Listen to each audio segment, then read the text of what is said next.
Favor? Lori's in favor. That's unanimous. Item number 2, announcements. Do we have any announcements tonight? Timey? I'm going to bog you down with 3 announcements. The first is Rick asked me to make this announcement regarding the GM search committee. We wanted to let everyone know that we received 27 applications for the position of GM here in Sudden Valley. Of those, Prothman has narrowed it down to 6, and our contact there, Cliff, has been conducting first interviews with those 6, with his last interview to be on Monday. He will only forward the resumes of those that he feels are a good fit, but he is confident we have some really good candidates. We are expecting to have resumes for the final few to our board members by our special meeting on September 5th, with a closed session tentatively planned for our regular board meeting on the 12th to discuss and decide who we would like to go forward with. If all goes as hoped, we would like to conduct interviews with our senior staff and board members the week of September 16th to 20th. Okay, my second announcement is regarding the holiday market. We are excited to share that our holiday market, which is scheduled for Saturday, November 23rd, is expanding this year to include both indoor and outdoor spaces. Indoor spaces will be 6 by 6 and outdoor spaces will be 10 by 10. We are still accepting vendors, so if you're interested, please contact office@suddenvalley.com for your application packet. And we're also hoping to have some food vendors. I think we were looking into pizza, and we'll have a tent set up with some heat for those members that want to come and shop for all the great items that are going to be there. And lastly, regarding our ad hoc STR committee, we appreciate all the interest in being a member of the committee to look into STRs in the Valley. Due to the board being busy with preparing for the AGM and our general manager search, it will be well into September before we can bring forward to the board a resolution to form that committee. But also, if you wish to be considered for the committee, you need to go to the website and fill out a volunteer form and make a comment that that is the committee you want to be on.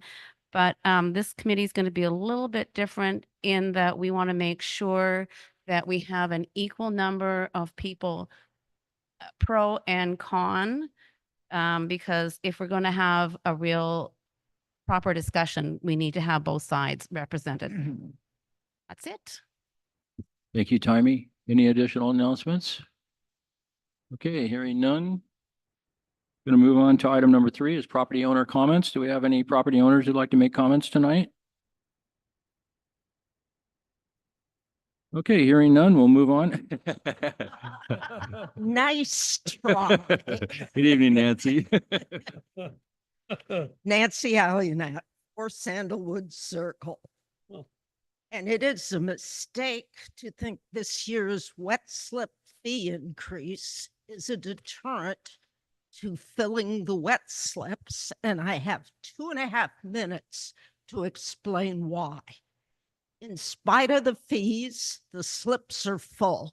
There are more members waiting for a wet slip at 94 than there are wet slips, 87. All of the non-resident renters asked to pay the full $1,200 fee did so.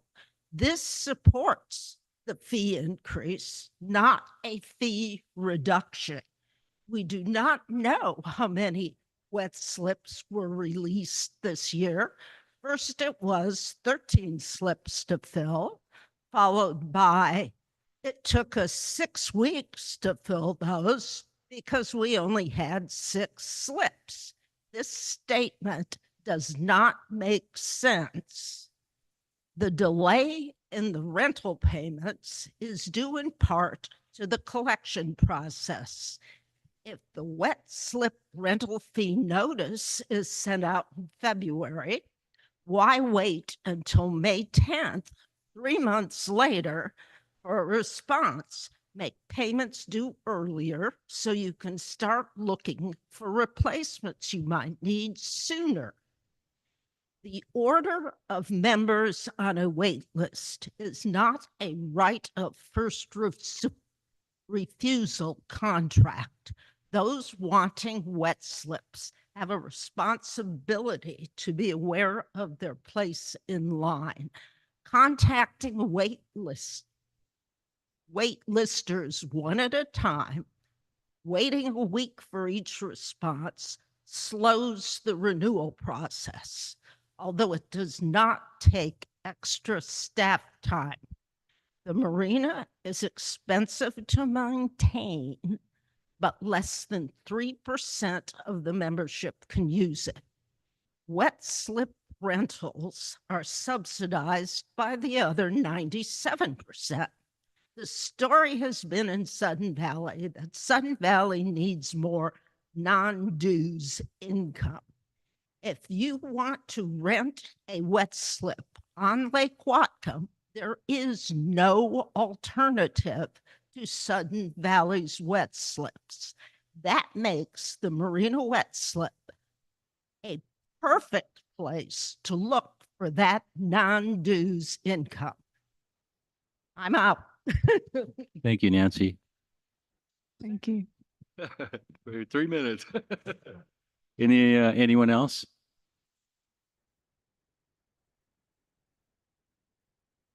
Good evening. Barbara Michelson Harder, 172 Polo Park Drive. And I have a couple of questions. I don't know if you, they're not long, but I don't know if you want us to do what we did at the meeting and you want me to ask one and sit down and come back and ask another, or can I just, Yeah, typically not at the board meeting. You would Okay. just, yeah. I didn't know. I just wanted to. Someone may answer if we feel we could right on the spot right now, but typically we'll take what you say in consideration and then get back to you with the response Okay. if we can tonight. Okay, just to tag on to Nancy, I wondered why storing, and there may be a really good reason for this, I just don't know, why storing an RV is going to cost more than a dry slip. And so storing an RV costs more than storing a boat? I could, Joanne could probably answer that quicker, but for me, I would say real quick, the difference would be one has security, one doesn't, one has, that. Yeah, yeah. Of order. We're going to be discussing that later. The fines and fee schedule is coming up later. At the next meeting? No, it's Oh, on it's on this meeting. It's on this agenda, so we'll be discussing it later tonight. I'm just. Yeah. Oh, yeah, okay. Yeah, you'll hear everything if you, Okay, if you stay, so around, I'll- but that's fine. Okay, so That's a that's fair one of my question. questions. Okay. And then I guess the other thing will be discussed later tonight too. I was just wondering about the UDR request for funding the legal support of collection actions. $20,000. And maybe you've discussed this before because it looks like this memo is going to be approved. So I just wondered. Yeah, we have discussion on them when they're on the agenda, but if you have a comment about it or you have something you want to add that for us to consider during our discussions, you can do that. Okay, I just wondered why it was $20,000. Yeah, so that. you'll actually hear that tonight. So when We'll we hear go that over that, tonight. yep, we'll bring that motion up and hopefully it'll be seconded Okay. and then the discussion will start. Okay, good. And the last thing I want to say is, Joanne, at the last meeting, you said you were going to maybe suggest getting some sort of police, I guess it'd be county sheriff out here on Lake Louise. I just want to second that. You had said you were going to try to, but coming here tonight, I pulled out of gate 9. By the way, the road's great. They did an amazing job. It's beautiful. But my concern is now people are going to think it's the Indy 500. I pulled out of gate 9, turned left, a white car, newer than mine, pulled out behind me. I was going 35 miles an hour. There were 2 cars behind them. We were all going 35 because as you come down from gate 9, you start to approach gate 5. This guy passed me. Double yellow line. 35 was not fast enough for him. So I hope we can address that because it's going to be a problem now. Hey, new road, new car, Yeah, Anyway, yeah. it's a problem. And he did not slow down as he was approaching gate 5. And no, unfortunately, I did not get his license because he was going too fast. Okay. So Well, thank you. that's it. Thank you. Yep, thank you. Thank you. Any additional announcements or comments tonight? Property owner comments?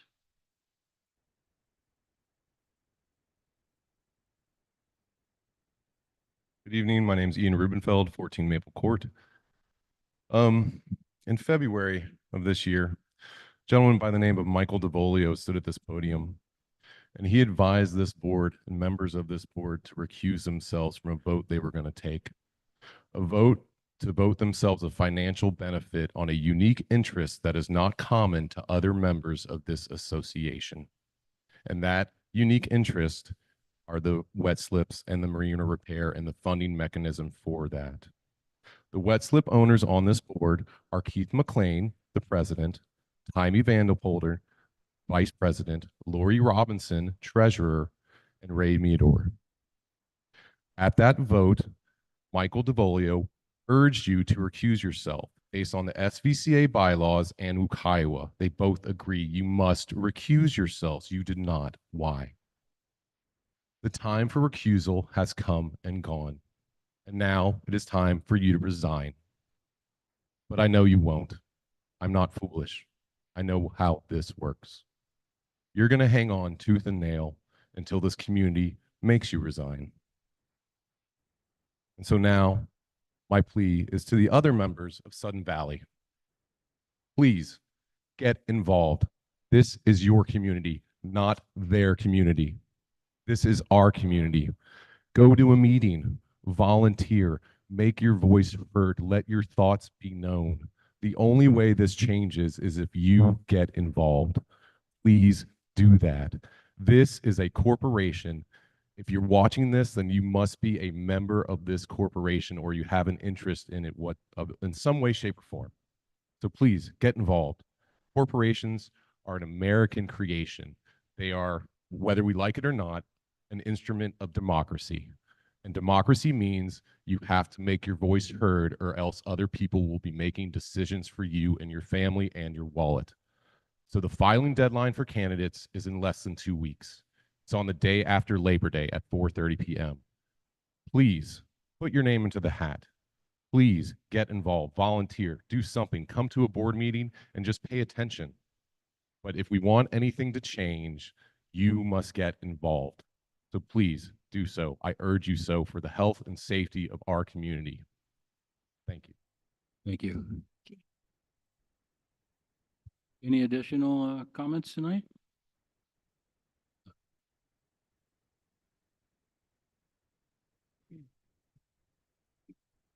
Hello, ladies and gentlemen. Yeah, you have to get close. Make sure you get close and then state your name and address, please.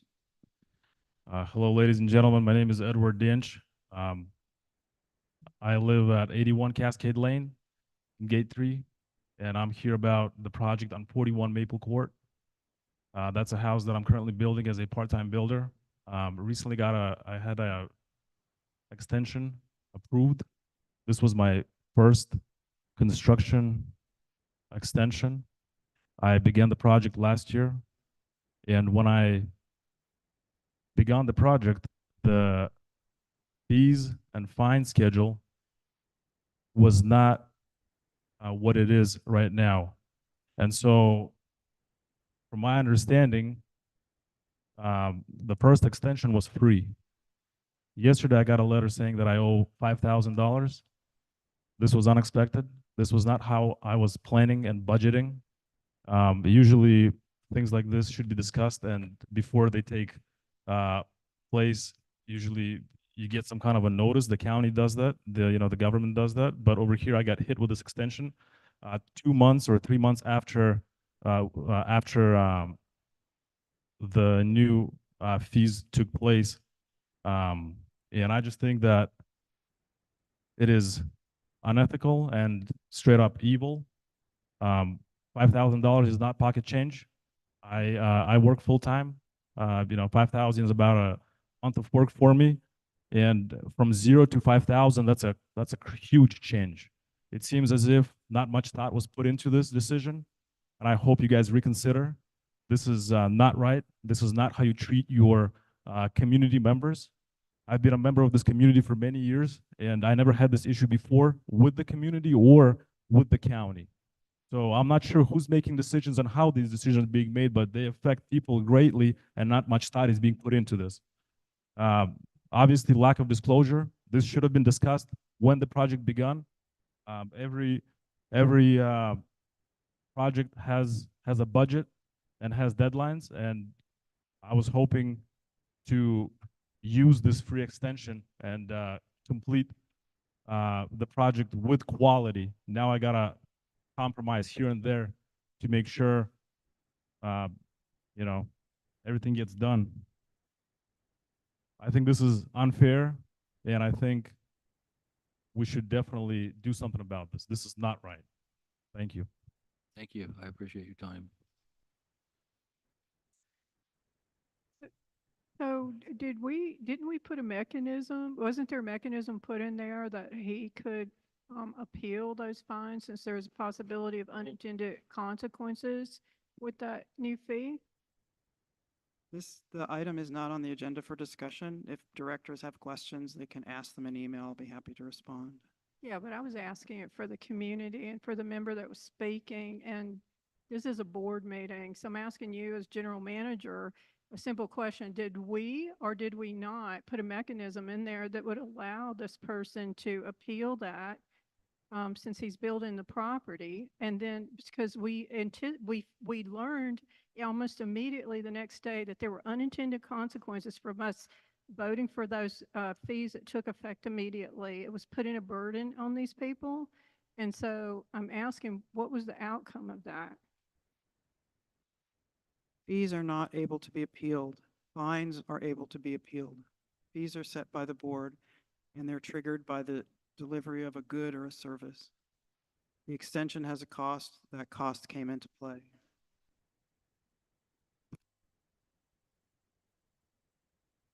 Mr. President, Okay. can I ask the general manager a question regarding this whole thing? Am I not mistaken, but wasn't there a meeting and a notice to all people that were active contractors about this change? Yes, there was. A letter was sent to all contractors who had done work within the 5 years of the date when the change was made. The letter included notice that changes had been made and invited builders to come to a meeting in which we would answer any of their questions and go through the changes and the new fines and fees. That meeting was held on the 23rd of May, I believe, or it might have been the 21st. It was in May. And there is a recording of that meeting that's posted to the website, and we made people aware, contractors aware of that meeting. Sudden Valley has had a long-standing statement in the AC policies manual that there is an expectation that new construction projects be finished within 12 months. The old structure for receiving an extension was that you got 9 months on the first approval, and then you had to apply for an extension to fill out the full 12 months. But that first extension in the old way of doing it had no cost. So essentially, you got 12 months for the application fee when starting a new construction project. As I discussed on April the 11th, when I presented to the board a justification for increasing ACC fees and fines, many builders abuse the expectation of Sudden Valley that construction be finished as soon as possible and preferably within a 1-year time frame. There has been no change to that expectation. What has changed is Sudden Valley's willingness to enforce compliance with the expectation that the construction be finished within 12 months. The new extension fee structure says that you get 12 full months with your original application for a new construction project. After 12 months, you must apply for a first extension, which will be up to 6 months and cost $5,000. The second extension adds 6 months and costs an additional 6 months and costs $10,000. If you go beyond a 2-year time period, the cost for that extension, that third extension, is $20,000. Thank you. Thank you. Thank you, George. Okay, moving on to item number 4, financial reports. Start with 4A, May financials. Joel? Okay, with all of the items on this agenda, I promised Joanne and Lori that we would get through this as quickly as possible in the interest of time. So I know that May and June are both listed on this agenda. Obviously, at this point, June is the most relevant set of financial statements. So we're going to focus on June. And even at that, I'm going to go through this very quickly. Obviously, I start out with the balance sheet every month. And as I said, I'll go through this quickly. There's nothing really all that interesting in terms of a change on the balance sheet. I guess maybe I'll just point out one little.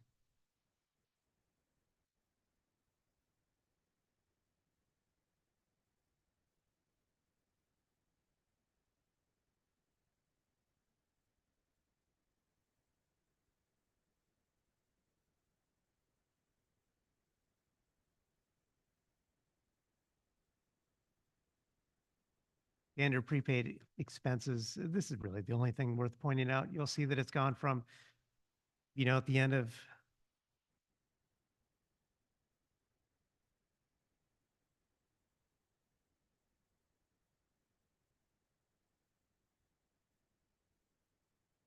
Pulled up the wrong year's worth. sorry, what's on the screen here is 2023. We'll pull up the 2024 statements. Me too. Relevant?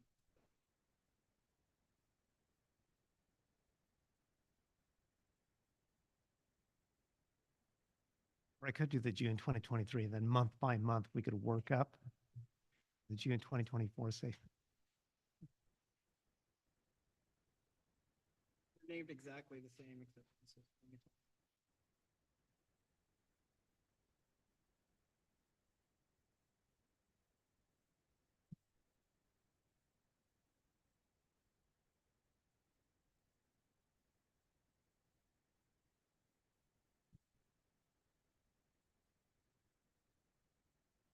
Okay, now we're looking at June of this year, of 2024. And you can see right here, I'm just only going to talk about this and we'll skip ahead from the balance sheet, but you can see the prepaid expenses went from at year end 2023, about 70 grand. Now it's up to 167,000. That's because we renew some of our major policies in June. So, and then when we pay for these policies, they don't get expensed immediately. They sit on the balance sheet as a prepaid expense. And then 1/12 of that will be expensed every month.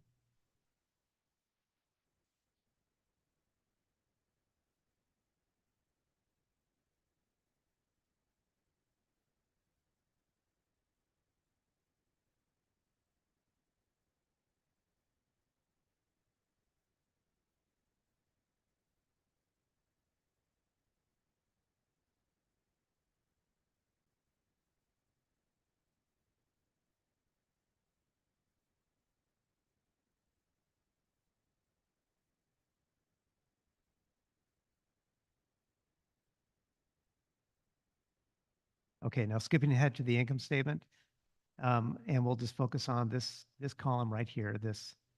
So we're looking at the year-to-date, January through June 2024 income statement, and you can see that the bottom line, the net operating income for at the end of June is 467,648. That's opposed to last year at the end of June of 2023, where it was $473,059. So the good thing you can see, we're literally right in the ballpark of almost precisely where we were at the end of June of 2023. Now, we're better than budget by 203,794. Last year at the end of June 2023, we were better than budget by approximately 285,000. This is just kind of a factor of just fine tuning our budget spread in terms of making it a little more precise of where we think some of these expenses or revenues will fall in this year. But like I said, operating income wise from year over year, we're literally very close to where we were last year. The other thing, we're at 97.1% collection rate. We budget for a 95% collection rate. Another thing too is at the end of June of 2023, we were sitting at 97.2% collection rate. So we're almost very similar to where we were last year. Now, I already know for the collection rate year to date through the end of July last month, so it improved to 97.5%. At the end of July of 2023, it was also at 97.5%. And at the end of 2023, December 2023, we finished out that year at 97.9%. So we're basically on track to repeat that same thing for 2024 if the trend holds.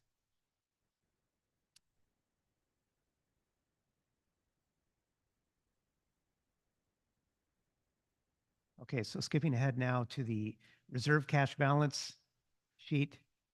And like I've said, from month to month, exact same thing. I mean, the main accounts would be SURF, roads, mailboxes right here. Obviously, our reserve studies are based off of these major funds. And then you can see we start out with cash at the end of 2023, and then we tack on all dues received and interest income, board approved transfers right here. And then this line item, this negative 751,395, this is all the 2024, basically all the checks that we've cut out of this account and loan payments that we've made because it comes out of the SURF account for the SURF loan.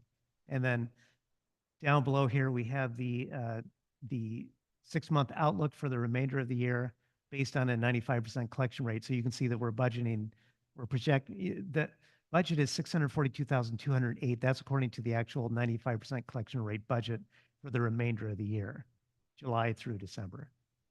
And then obviously the other major component of this obligated expenses holdings, this 1,675,004. This is all of the, and I'll pull it right now actually. So remember that number of 1,675,304. And then here we see that number right here on the capital spreadsheet that we release every single quarter, the end of the quarter. And so this is just a snapshot. This is showing you all the current projects right now from the SURF account, everything that is open. Obviously, all this has been approved by the board. We have this one closed item for the Austin Creek repairs, so it'll sit there as closed since the board is not planning on taking any more activity on that at this point. And then basically we have all the board approved amounts in this column here, all the total invoice amounts so to date, and then everything. And the accounting funds obligated is just the board approved amount minus the total invoiced. So we could spend an additional 1,675,304 if everything went according to budget. Now you see one item, this happens once in a while, where this is the turf building remodel HVAC system.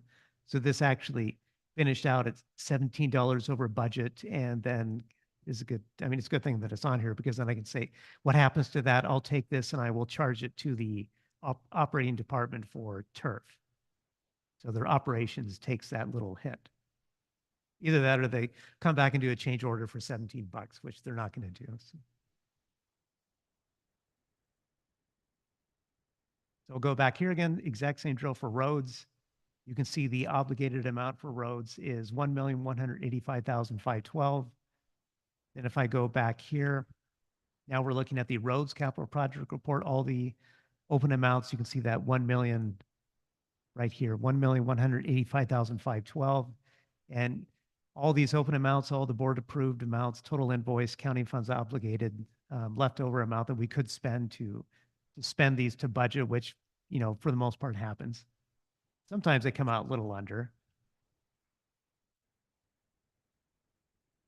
And then really the last thing we're talking about at this point, in the interest of time, is the UDR account, this far right account. You can see the total amount available at this point, 221,886, and this 112,975 amount, the obligated funds right here. Keep in mind that also has, as I pointed out to the Finance Committee, we'll go down to the UDR sheet. That also includes this accounting manager fund or obligated amount from the board, 45,000, because this is a June report, and then the board deobligated this in August. So this will pop up again in July, and then August it will go away. And then this amount will drop, by 45,000, this obligated amount, which means the amount left over or available will go up by 45,000 in August, but it's essentially as good as 45,000 over this 221,886.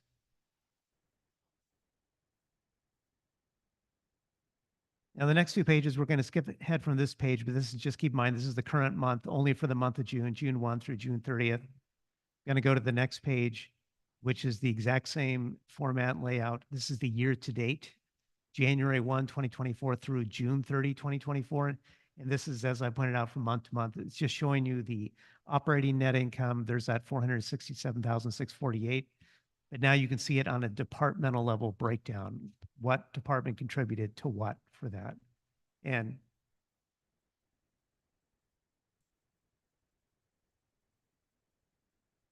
okay, so I'll highlight this. Golf. Marine is highlighted, but obviously the numbers above that is for golf. There. So I highlight golf. I always point this out from month to month. This is our largest revenue center from operations. You can see actual revenue here for the 6 months ending June 30 is $709,555.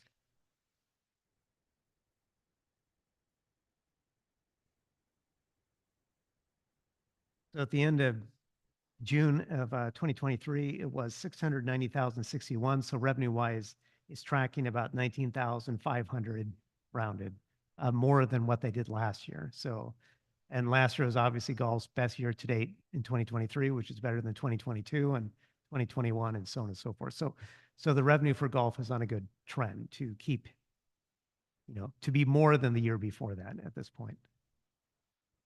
The total expenses for golf, which is this, it comes from this actual salary benefits column here and actual other expenses, all other expenses here. So 366,656 plus the 224,147, that comes out to 590,803. Last year it was, through the end of June of 2023, it was 555,723. So their expenses, as we would expect, is also greater because of the increase in CBA salary costs, so on and so forth. So it's greater by $35,080 from last year. But the bottom line for golf is their net income at the year to date at the end of June, 118,752. At the end of last year, it was 134,338. July's numbers for golf is, I don't have the exact number in front of me, but the July revenue amount is also exceeded year to date through July as what they did at the end of July of 2023. Marina, as you can see, the last thing I'll point out, total revenue for Marina, 235,254. Last year it was 184,157. Obviously, this is due to Marina fee increases. Net income, operating net income for Marina at the end of June, 225,726. At the end of last year, at the end of June, is 176,541. But overall, Sun Valley is on a good trajectory for 2024 so far through the end of June. If anyone had any questions about these financial statements. Linda? I only have one, and it's on the, oh, help, I can't find it now. It's on the capital report, and it's for SURF. There's a couple of items on there are two pieces of equipment for the turf care, and both of them have been zeroed out. So I'm assuming we've spent all the money. Is there a reason they're not closed, or will you close them before we see them again next quarter? So these will actually, so items like this will just typically sit here like this, and then actually when 2024 closes out, then these get closed out into fixed assets for when the books get closed for the audit period.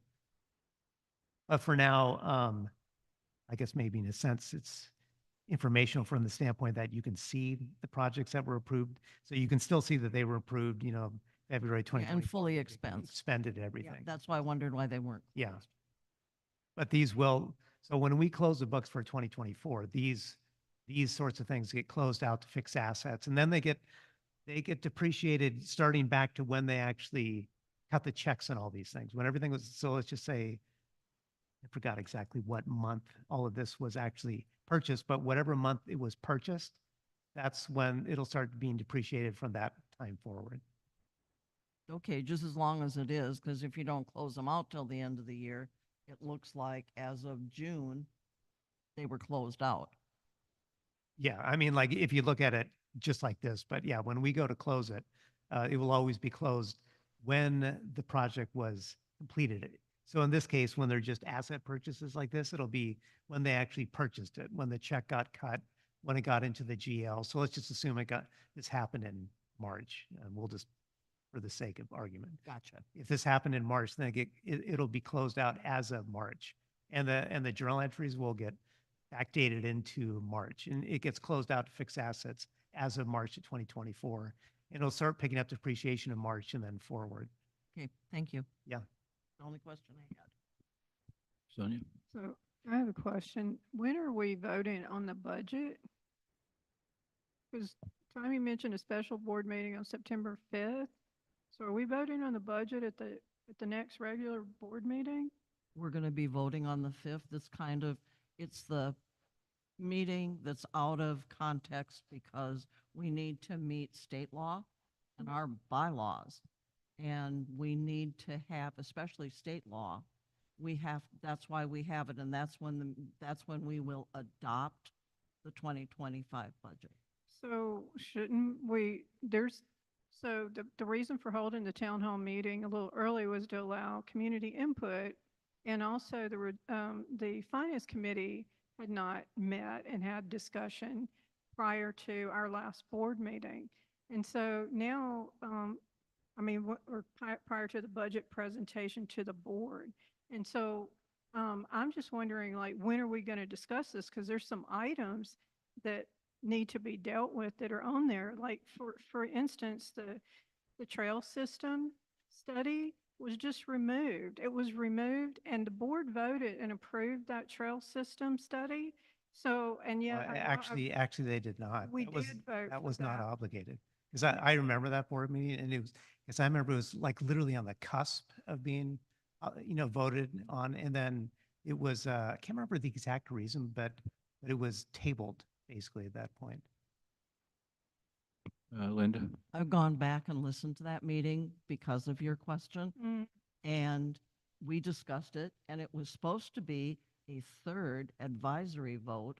When AJ started looking at it and we started discussing it, we came close to voting on it, but AJ said no, that he wanted to go back and ask, help me, Kingworks? No, Impact, if this was an accurate number because it was a bid from so long ago, and he wanted to know if we could reduce it or if everything was included and it But had to be. we approved moving forward with it. No, The board. no.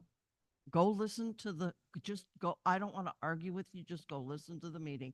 It was just that he was going to get back with Hey, Joanne. we removed it look at from it. the capital planning without a decision and discussion of the board. This was part of capital planning, and whether or not you want to say the board approved it, the fact remains it was in there. And so it should not be removed without any conversation within this board. You guys are making decisions behind the scenes without any community or without other board director input. You cannot remove these line items like this. You also are not accounting for the $105,600. It no longer shows on there. So where is it? So the $106,000 for the marina wet slips, that was the capital contribution that we did vote for. Where's it going to? What's going to happen to that money that we put in there this year that we moved from UDR and that we also collected from the marina wet slip tenants? Where is it? It's just going into regular general surf fund, but that money was allocated per our vote. So these things need to be addressed correctly. It does not even show anymore. So that means that that money will not be allocated towards the marina. It's just going to go into a general fund. So that's something we need to determine. What happens to that money? We didn't do anything with it. Money was Joanne. transferred to SURF. It is in SURF. Last year, the 2024 budget that was passed had a line at the top of the capital spreadsheet that indicated $105,600 would be coming in from marina fees. But the board, prior to approving the budget, did not vote to increase the marina fees.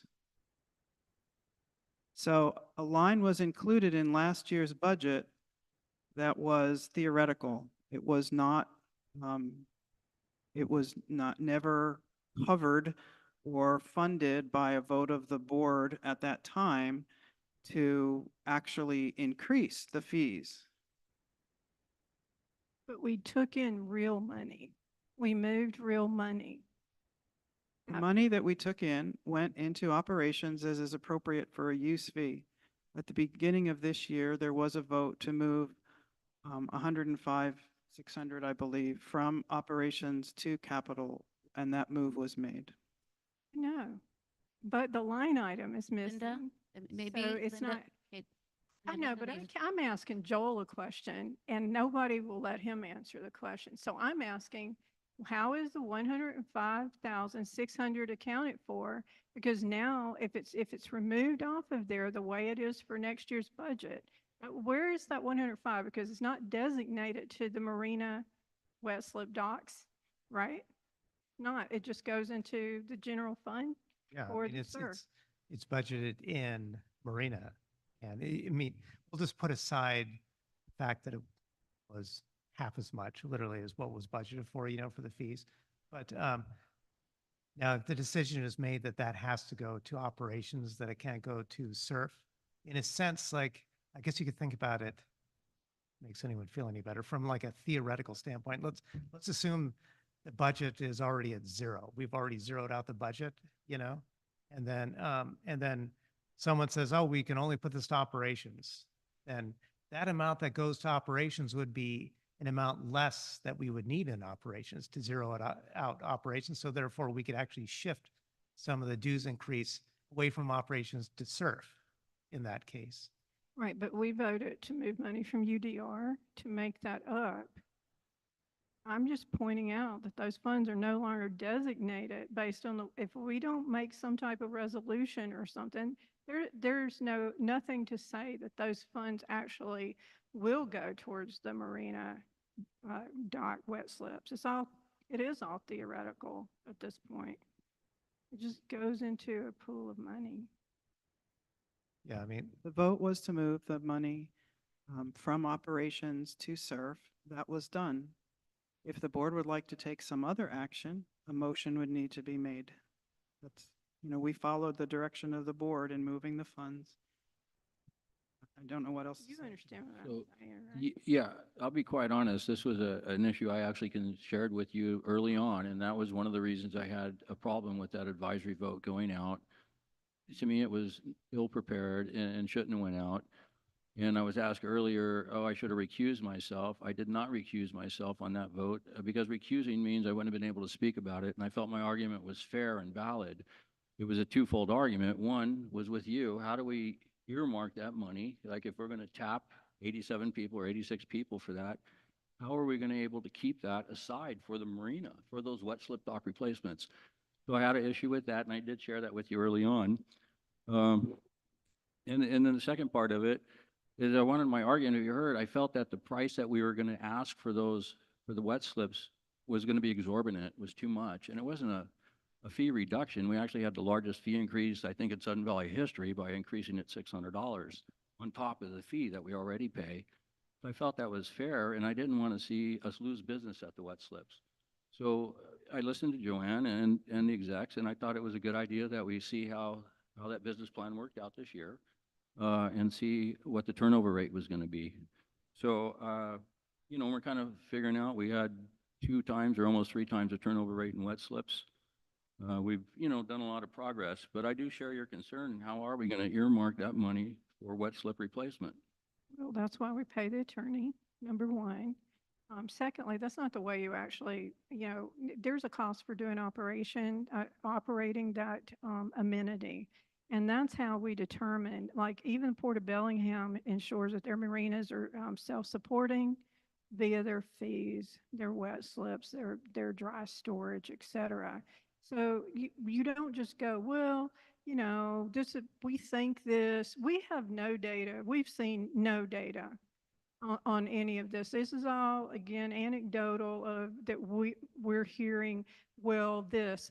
But what we do know is that we have a bigger wait list than we do slips. Yeah, I get that, but and we're not here to argue actually the fee because that's already been set. But the problem you have is, are we creating then an area of these wet slips are only going to be available to wealthy people in Sudden Valley, which will then create another issue of only elitists have wet slips, where I think the wet slip should be affordable to anybody's name who comes up on the list. Then we should create a lottery type system that would allow all of the members to have an opportunity. I'm to not, have I'm wet not slips. opposed to that concept, and that's something we've actually all talked about it.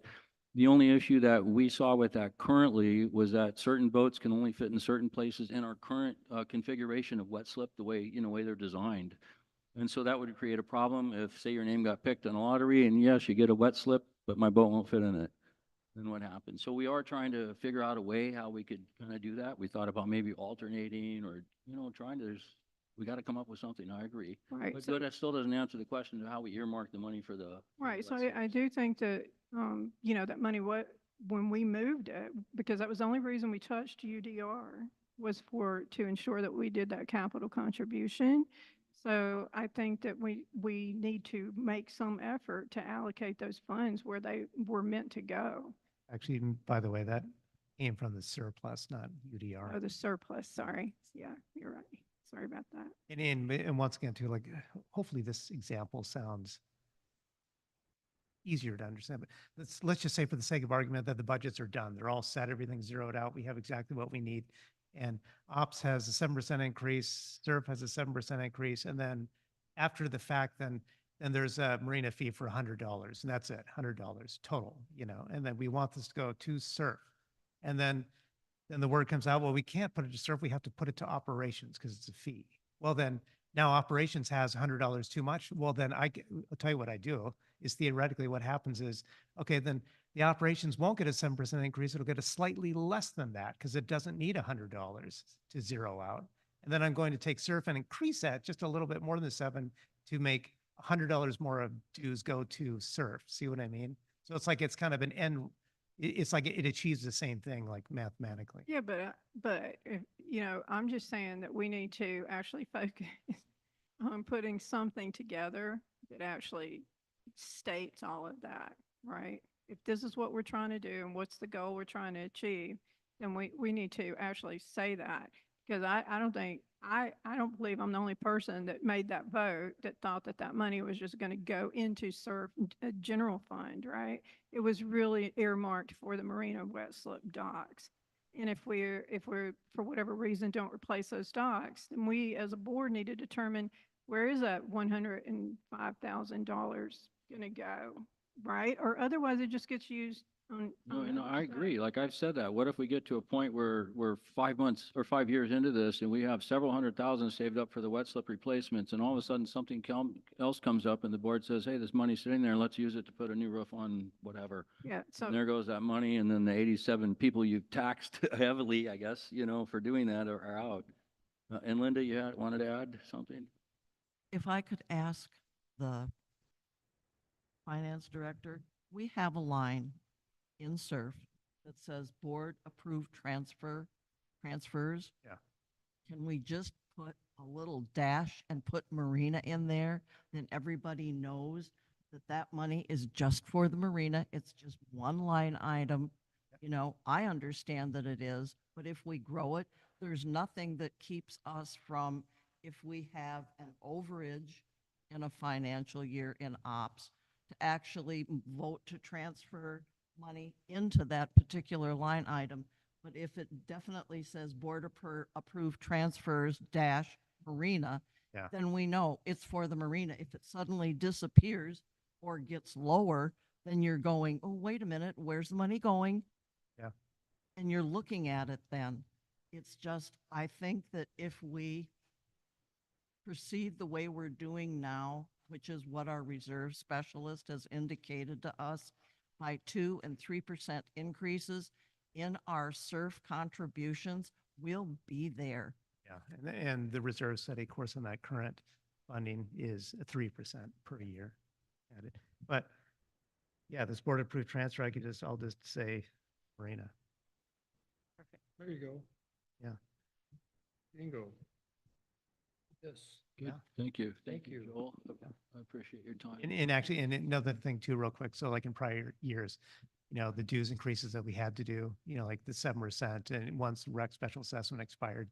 And then even for this year, 2024, the 3%. So all of that went to operations, in this case, to keep operations humming along. So like this is the first year, and the additional increase in the marina fee actually made it so to where now money can, like since operations is taking in more, now some of that dues increase can go to surf in this case and roads as well.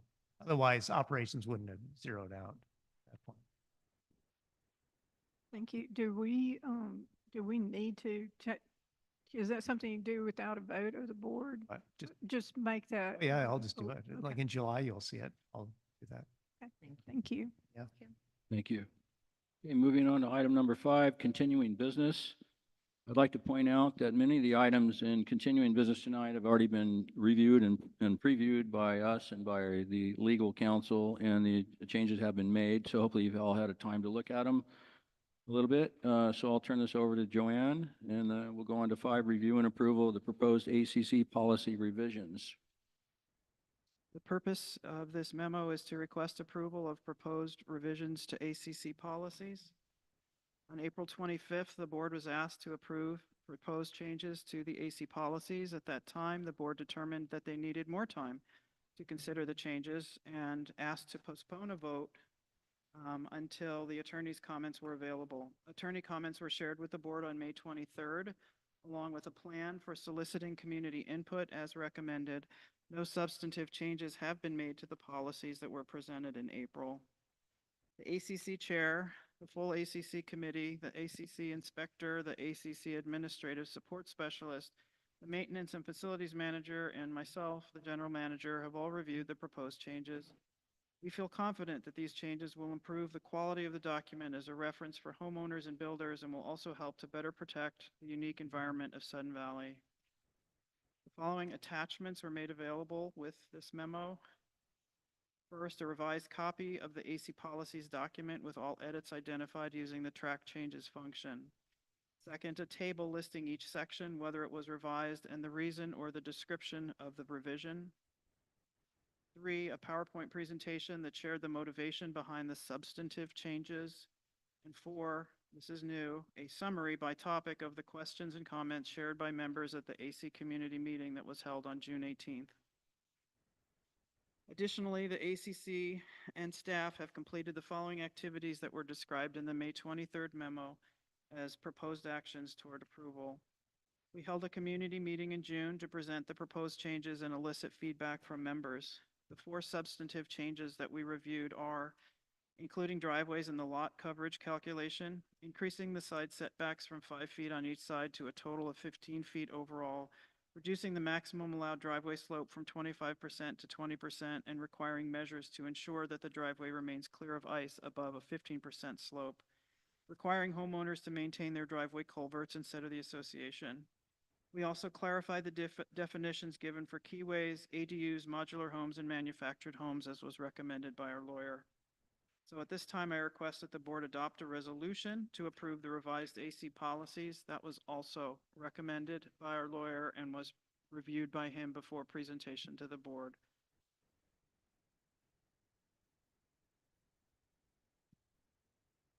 Thank you, Joanne. Do we have any questions? Sonia? I have a question and then I have a comment. So after you received the community member input, were any changes made to the document after community members weighed in on it? There was not deemed the need to make any changes. So do we feel comfortable with moving forward, or do we need to do one more round of like, community member notification about this and opportunity to weigh in since it's the final document? No changes have been made since the original opportunity was given to members. So it's just the only difference is you added those community member comments. That's the only They were difference. presented for review. Yeah, but I'm saying that's the only difference is that from what they saw before. Is anything any different from the first round that community members No. saw? Okay. Okay. And Thank you. most of the questions, most of the interaction at that meeting was simply questions to understand. Okay. Some of the builders, one builder actually came back after the fact and said, we don't like the fact that you're trying to control the size of the houses we build on the lots. And since that's exactly what some of these things are aimed at, I would have to agree with his input. But the majority of what people said at the meeting, the members of the community, they were appreciative that we were trying to rein in the size of these buildings. So, And the other point to that is variances are still available and are considered for each lot. yeah, and I know that Richard Davis, SVCA's lawyer, made the comment after reviewing this that substantive changes need to be made carefully because they could lead to litigation. And I counter that by saying that our process here is extremely iterative and collaborative between the AC, the Architectural Control Committee, and the builders and the homeowners who are presenting proposals to be approved for new construction or additions. And many variances are many variances are granted to allow projects to move forward on lots that are more challenging, but they're done in the context of the overall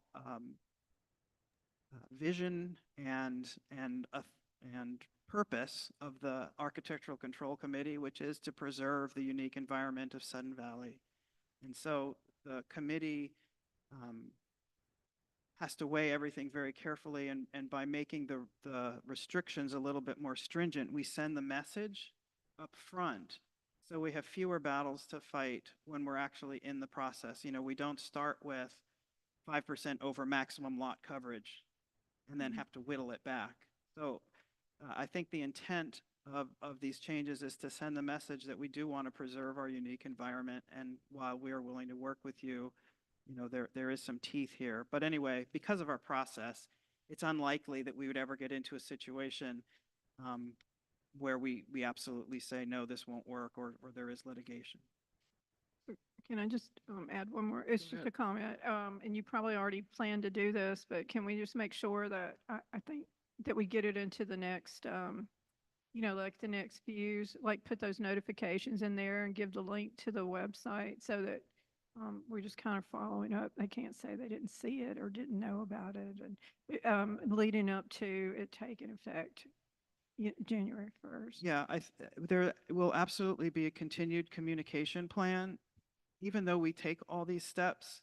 I mean, we literally went through our records and found every builder that we had an address for and any interactions with over a 5-year period, and mailed notifications to them. We only had 20 or 30 builders come to the meeting, and there were many more people on the list. So, there is an element of personal responsibility to make people aware, but we will definitely have a follow-up campaign to communicate the changes and offer access to the various resources that we have. I just want to add, I really appreciate all the work that the ACC put into this. And I agree with you, Joanne. The reaction from the members was very positive. They had good questions, and they were really glad to see this happening. And questions were asked, answers were given, and people really went away feeling good about it. So I want to thank everybody that was involved in that. Yeah, I'd like to echo that, because I think it's amazing when I looked through all this stuff and then I read everything Joanne put together, and every change that was made on here. It's clear, easy to see, and that, unfortunately, I didn't see that till after I read it all, and I put all these stupid yellow notes. And then I get to the end, and then I saw that, and I was like, darn it, she did all the work for me. It was wonderful. So anyways, thank you all for that, and thank you, Daniel, for your time and your committee's time. I appreciate it. So are any other questions on it? Okay, then we're going to are you going to Read the resolution. I'll be happy to Yeah. do it. Yeah, go ahead if you want. Yeah, do the resolution. Okay, I'd like to make the following resolution for authorizing the revision of architectural control policies whereas the Sudden Valley Community Association's SVCA's restrictive covenants require owners to obtain Architectural Control Committee ACC approval before commencing construction, whereas Architectural Control AC policies have been formulated and revised over the years consistent with SVCA's discretionary authority, whereas SVCA has elected not to exercise its full discretion on a project-by-project basis, but instead has adopted AC policies which reflect SVCA's discretionary decisions in advance, whereas the proposed revisions include changes that will alter the development of lots from current standards, whereas SVCA believes that the changes are reasonable, made in good faith, and directly relevant to the interests, welfare, or rights of SVCA owners. Now therefore be it resolved by the Board of Directors that the revised AC policies document become effective January 1, 2025, superseding all previous AC policies documents. Adopted this 22nd day of August 2024 at a regularly scheduled meeting of the Board of Directors at which a quorum was present. Okay, all in favor? Lori is in favor. That's unanimous. I have a favor to ask of those of you who are present here this evening. I have a copy with everybody's names on it because it needs to be signed. It's really hard to get signatures once this goes away from here. If I put it around the table with a pen attached, can you sign?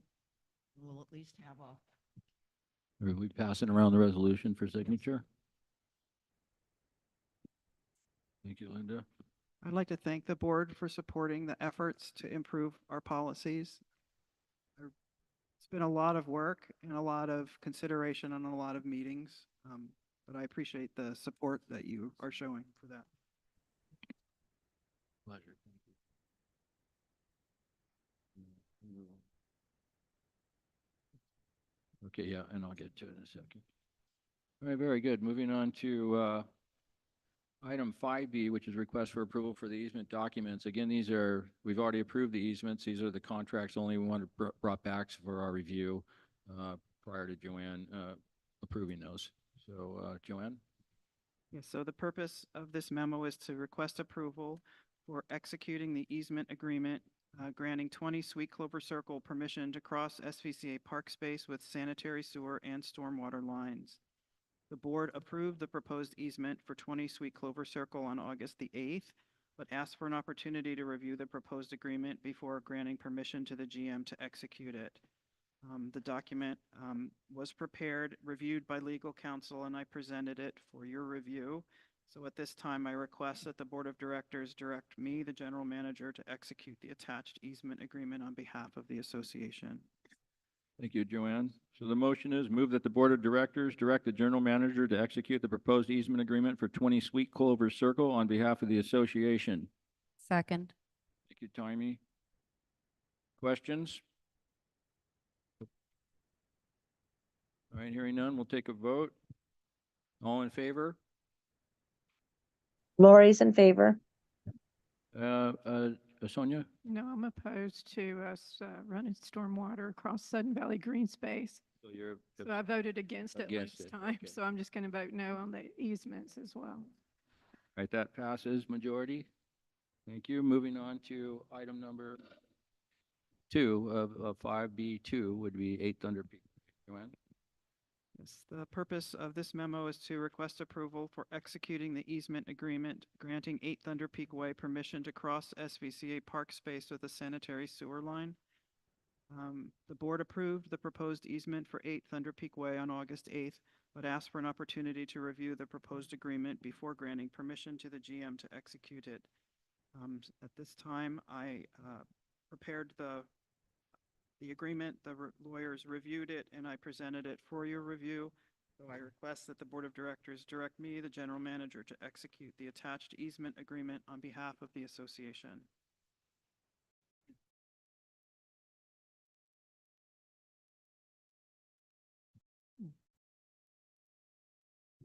Okay, the motion is move that the Board of Directors direct the General Manager to execute the proposed easement agreement for 8 Thunder Peak Way on behalf of the association. Second. Thank you, Tommy. Any questions? We'll move to vote. All in favor? Lori's in favor. Ms. Bradley? Okay, that's, we're all in, but Sonia opposed. Okay, very good. I Sonia got it opposed. again. Okay, great. That passes by majority. Thank you, Joanne. And let me just get caught up here.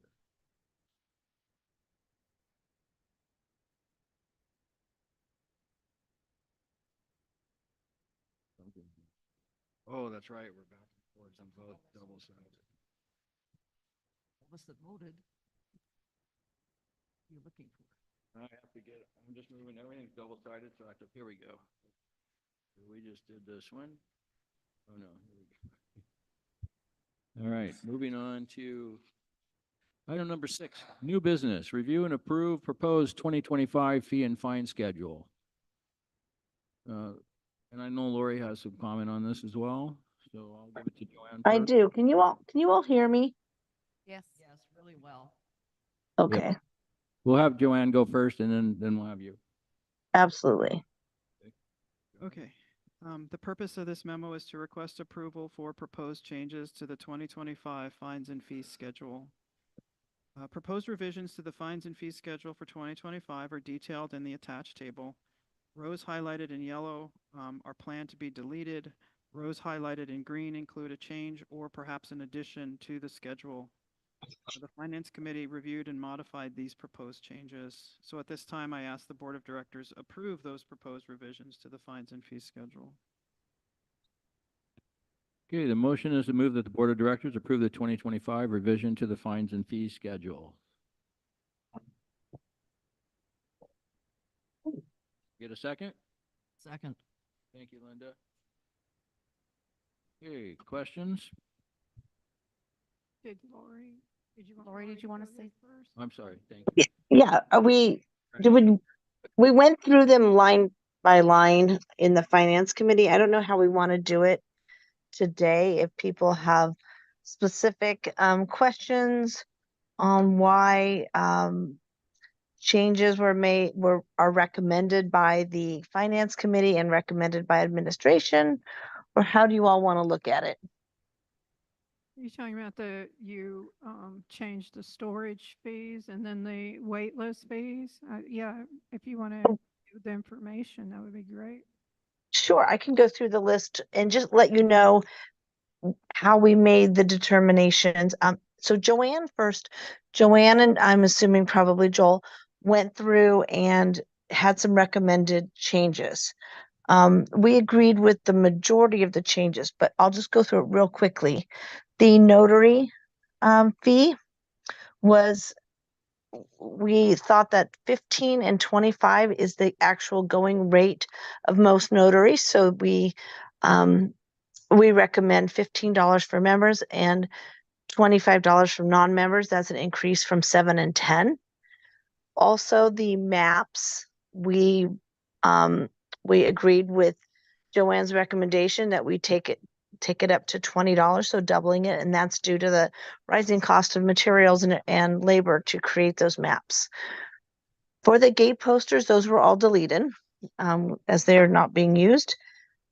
Under accounting, we did increase what we recommend. When I say we increased it, I mean we recommend for increase.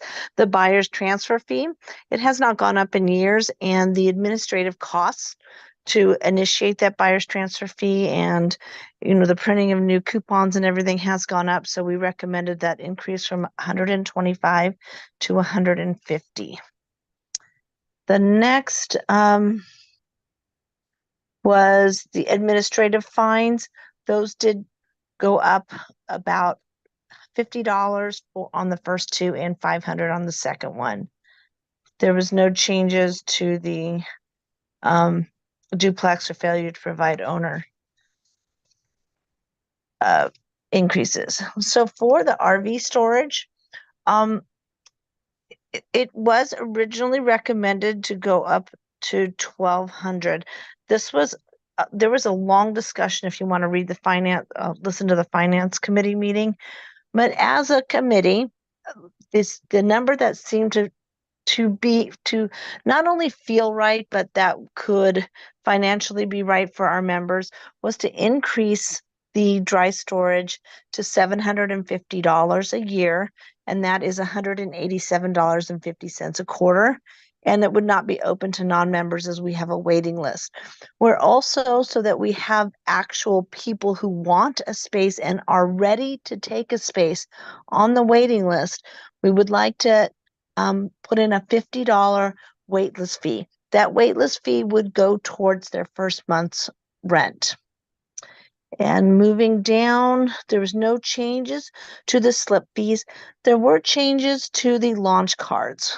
Again, this was another lengthy discussion and it focused around the sharing of launch cards, especially with non-members. So we did recommend that the seasonal boat launch card for members remain at $100 and for non-members increase to $400.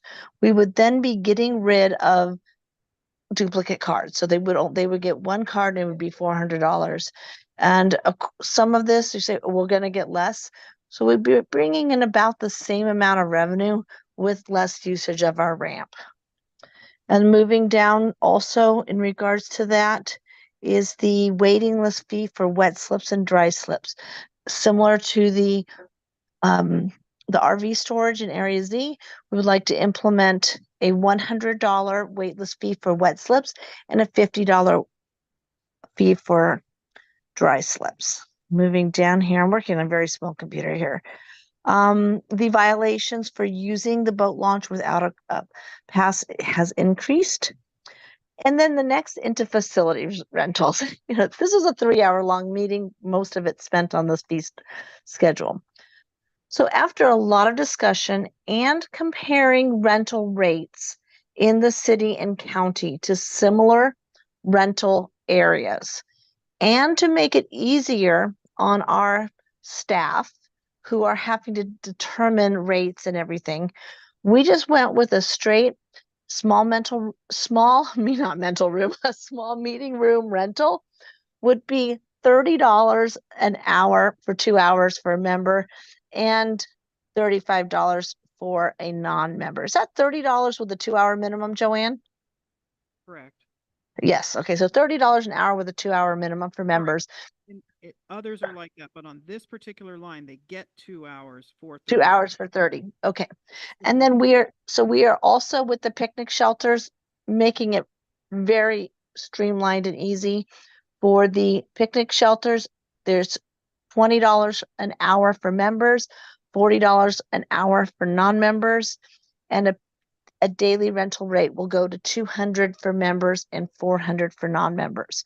Again, streamlining this. Deleting the damage deposit with alcohol, as we do not have the alcohol. And then the pool rental. So for the hourly pool rental for private use of the quiet pool. I'm sorry. Yeah. Oh, I'm sorry. I skipped a spot. I'm sorry. Rec center, first floor, $30 member, $35 non-member. Dance bar, 2-hour minimum, 60 member, 100 non-member. And the dance bar on the second floor for the full day, $600 and $1,000. Again, eliminating the Monday through Thursday, Friday, Saturday, just doing a straight rate across the board. Moving down to the fitness center where we were, again, streamlining. Streamlining is the name of the game here. This was based on committee members' personal experiences with gyms throughout, not just our area, but throughout a large area in Washington, outside of Washington. It seems that the average for a walk-in guest, just somebody who's walking in, using it maybe once or 2 days, is about $25. So we did set our fee for a daily use of our gym at $25 a person.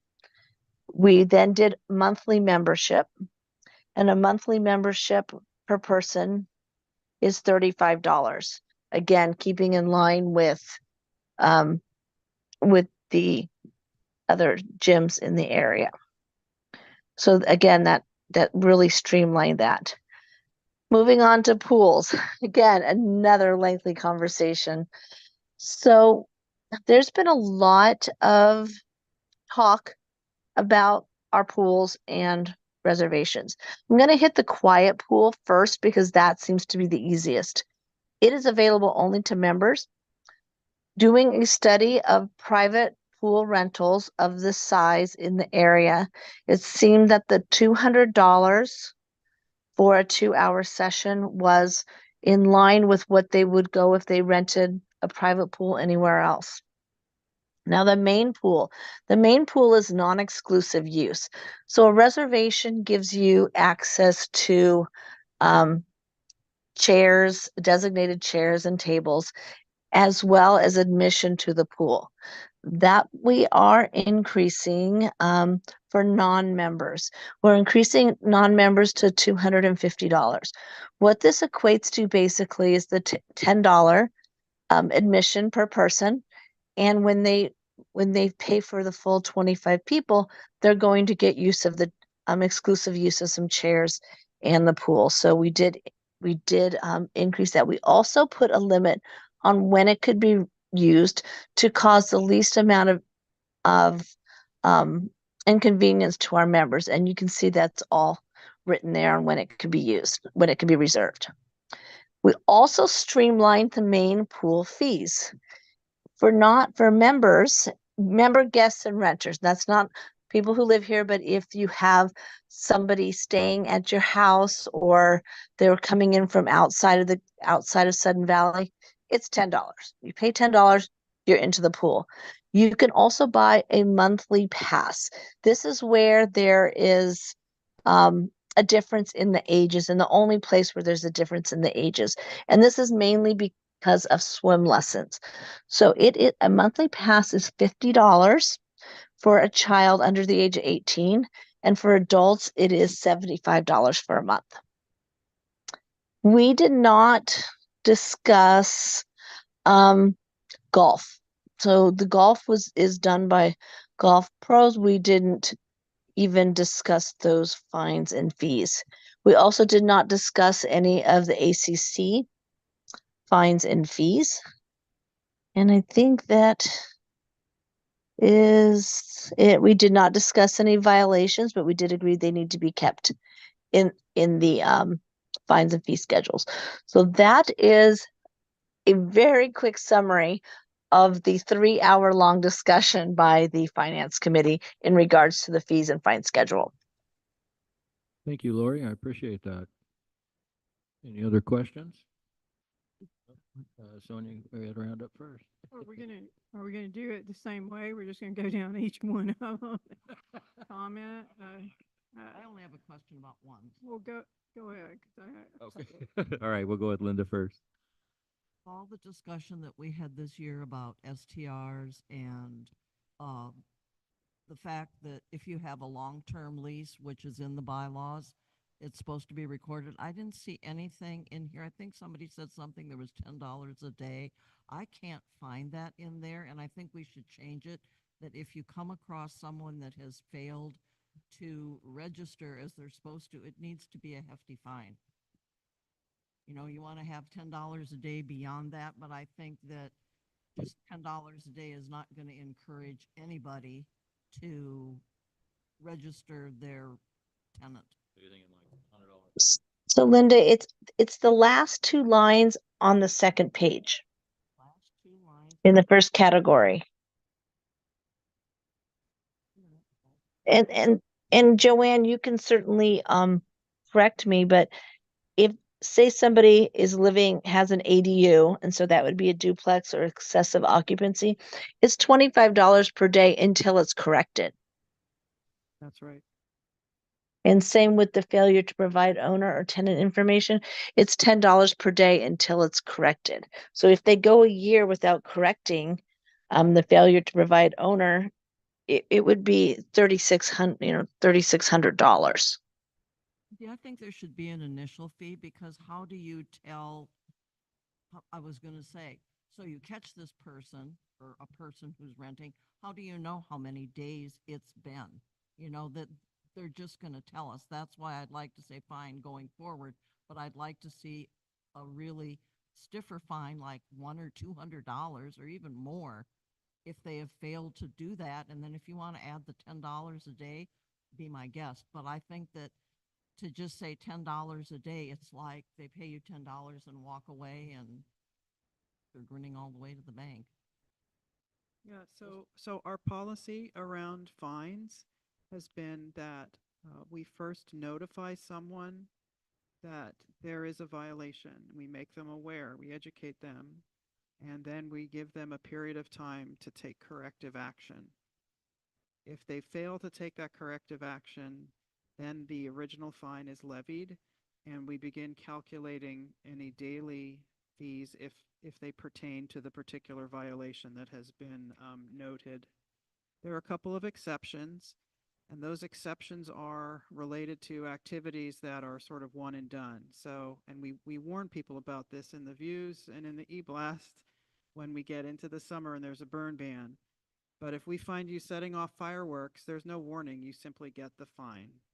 If we find you with an open flame fire, that's not a cooking fire in an approved barbecue unit, again, you get your $250 fine. There's no notification and period to mitigate. So there's just a couple of fines that are like that. For example, if you vandalize a building, that's another one. It's one and done.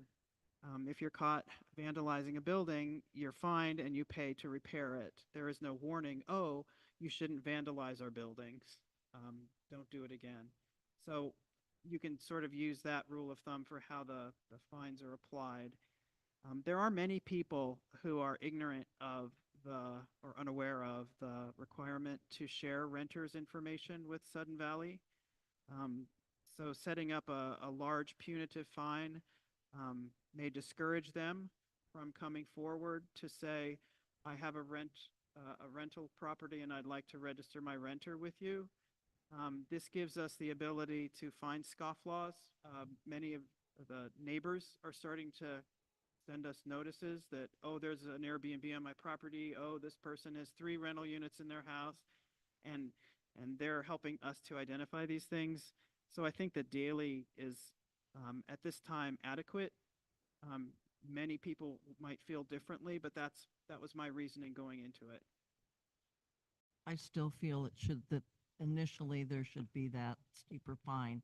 And then it's just, do I want it to where it's impossible, like $1,000 or something? No. But I think they need to know that there's a penalty for not knowing that. We've put articles in this year, really good articles in the views. And this is, you know, we've had lots of people at these meetings lately about whether, and it's not like this is something that's not, known. So I really think we need to add a fine to that, but that's just my opinion. Well, for the ease of getting all this done, perhaps there could be a show of hands for agreement around adding a fee like that, like take them as a one-off, maybe? Okay. Is there anyone in favor of also adding like $100 initially if someone fails to submit their paperwork and then so much per day? Can I get a show of hands of anybody that's in agreement with me on that? Right here. Page 2. Right there. I have a question, Linda, if I may. So are you saying that if we discover they have an ADU, we fine them, say $100 right off the bat and then $25 per day until it's corrected? Or are you saying that once we discover they have an ADU, we send them a notice saying this needs to be corrected within 10 days, or then there will be $100 fine plus $25 per day? That works with me. I'm just saying, I think more than $10 a day is it's not even reasonable. It's just a personal opinion. It's just the way I feel. Okay, so we're going to talk about this particular subject right now. So does anyone else have any other, Sonia? I think the way Lori worded it was fine. And I did want to just mention though, on the duplex one where it goes duplex or excessive occupancy, we are, from my understanding, according to the attorney, we're not allowed to dictate occupancy. So that part of that needs to be removed. So on that stuff, and AJ mentioned a couple other things. I'm not necessarily agree that we should remove them, and just hear me out on this, is that it does give us, we could always leave them there, right? It doesn't mean we have to act on them. Yeah, but we're it- not legally allowed to act. Currently, right, currently, but that doesn't mean that that might not change, or there might be some other teeth in some other way. So my thought process was try to leave as much of these things in, wording of fines and wording of these and excess occupancies and things like that. Doesn't mean we can act on it. It doesn't mean we will at this time, but I hate to take it out because we could act on it at some point, possibly. I just feel wouldn't like leave he it and was, take it out. there's an attorney opinion that literally tells us that we can't do that. So I feel like, Again, currently, I mean, that's currently the case, but I don't know that it'll always be. I don't know. We could, we could take a vote on it to remove it. I don't know that removing it does anything other than just take it away.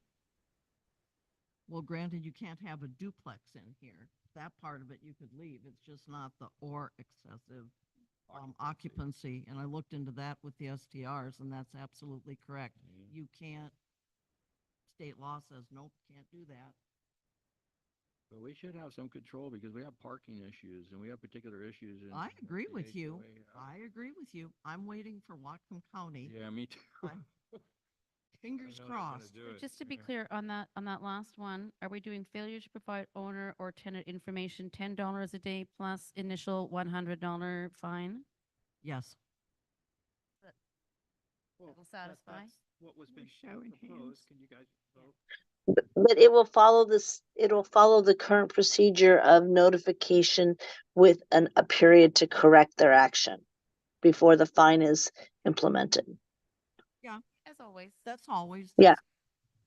So it'll just be $100 plus $100 initially, and then $10 for every day after. They get it in within the, usually it's, you get a 30-day correction to mitigate.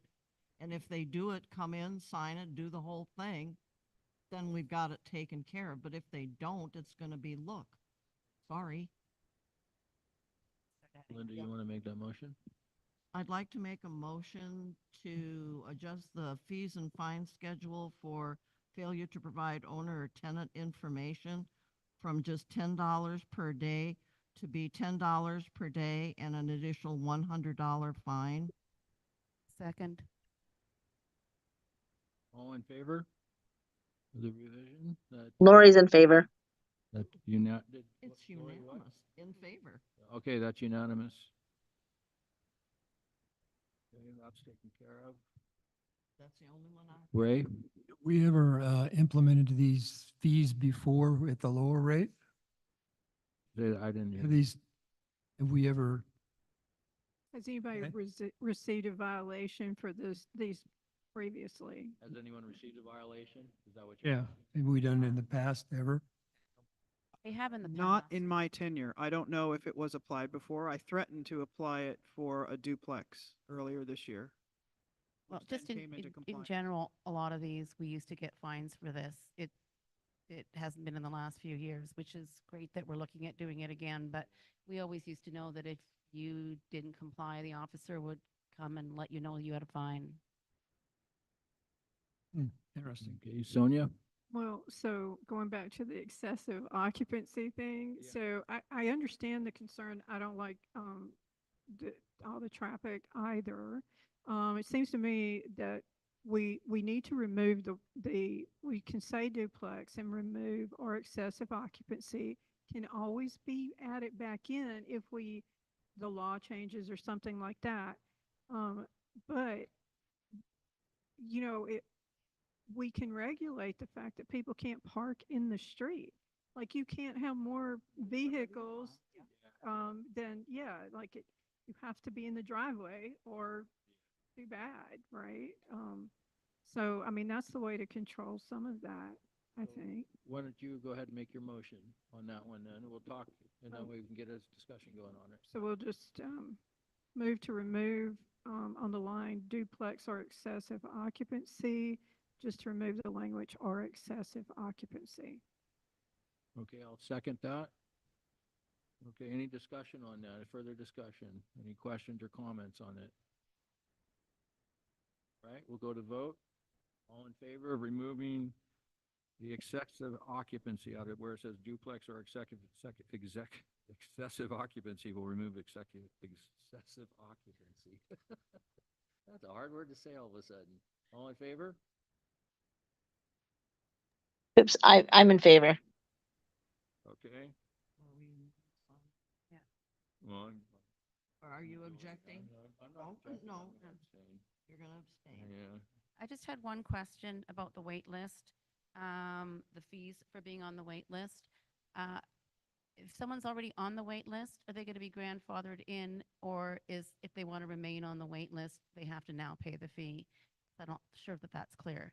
All right, so we're gonna go onto the wait list now. We'll talk about that. So you're talking about now the marina wait list?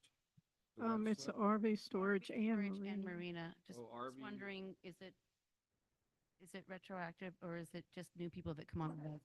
Just clarification. Well, it's a waiting list, right? So you're saying there's currently people on that wait list? Yeah, there are. I would think if they want to stay on the wait list, that the $50 wait list fee would be applied.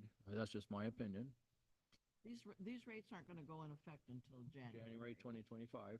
So, Yeah, I'm okay with that. I just want to know. People just need to know. yep. Agree. You guys have any discussion on that? Go ahead, Ray, So I've been on the wait list for 3 years to get, for Area Right. Z. yeah, AZ, and now we're talking about putting a fee for me to be on the wait list. Is that just for this new year or the previous 2 years that I've been on the wait list? No, those, But I feel like I've been grandfathered in. We're creating new stuff.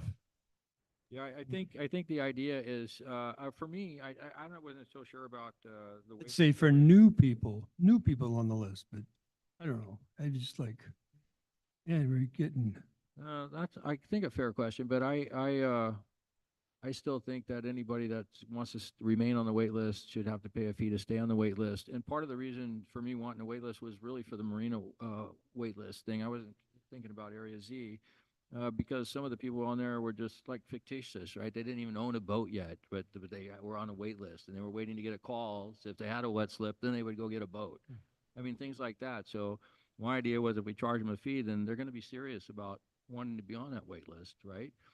My fee was higher. I was proposing $200 and then $100 go toward their renewal or their registration to sign up for the wet slip or whatever you're waiting for. And the other 100 would stay with admin for the time of keeping a list and keeping you active on it and things like that. So yeah, but doesn't the wait fee, once you get that space, doesn't that go toward your first month's rent? yeah, that's what Lori's proposing. Yeah. Yeah. Okay, so I guess that's a better way to spend it. I mean, Yeah. So you'd put your $50 down to stay on the wait list, and then when it And came then up, your $50 you get would go $50 towards off, your yeah. your payment. Plus interest, of course. That's Well, there's the question if it's every year, that tends to add up after a while. The thing that I think with the marina, and I'm not so concerned about RV storage, but with the marina, this year when they were offering slips to people, if their boat didn't fit, they still got to stay on the list. So they don't go away. They stay on the list in their current spot, if I'm not mistaken. That's right. So I think it's fair to have somebody pay that fee to stay on there and hold that spot.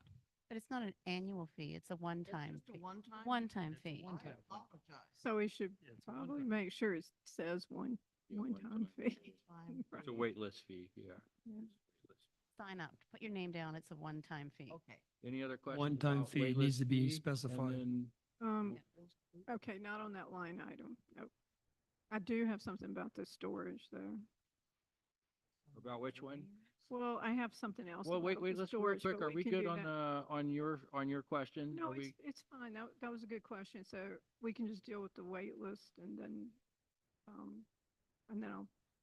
I'll bring up what I was going to say. Sorry, Sonia. I thought So you are were we done good with with the your- No, it's waitlist fine. area Z fee at $50? Is that we're good with that? Okay. So I'm no good with further that. Discussion needed. We don't need a vote. We're just going on. That's But okay. I will add the term one-time Yes. waiting list fee, for all of What them. page is Thank you. it, Joanne? Thank you. Page 3. Thank you. Appreciate that. Yeah. Gotcha. So I just wanted to bring up the fact that, okay, we're talking about now increasing the RV storage fees. And even though, yeah, it's a little less than what was originally proposed, the fact is that there seems to be no consistency with the way that these fees are being determined. You mean like percentages or something? Yeah, because, okay, I actually did take 5 minutes and call around to find out what are,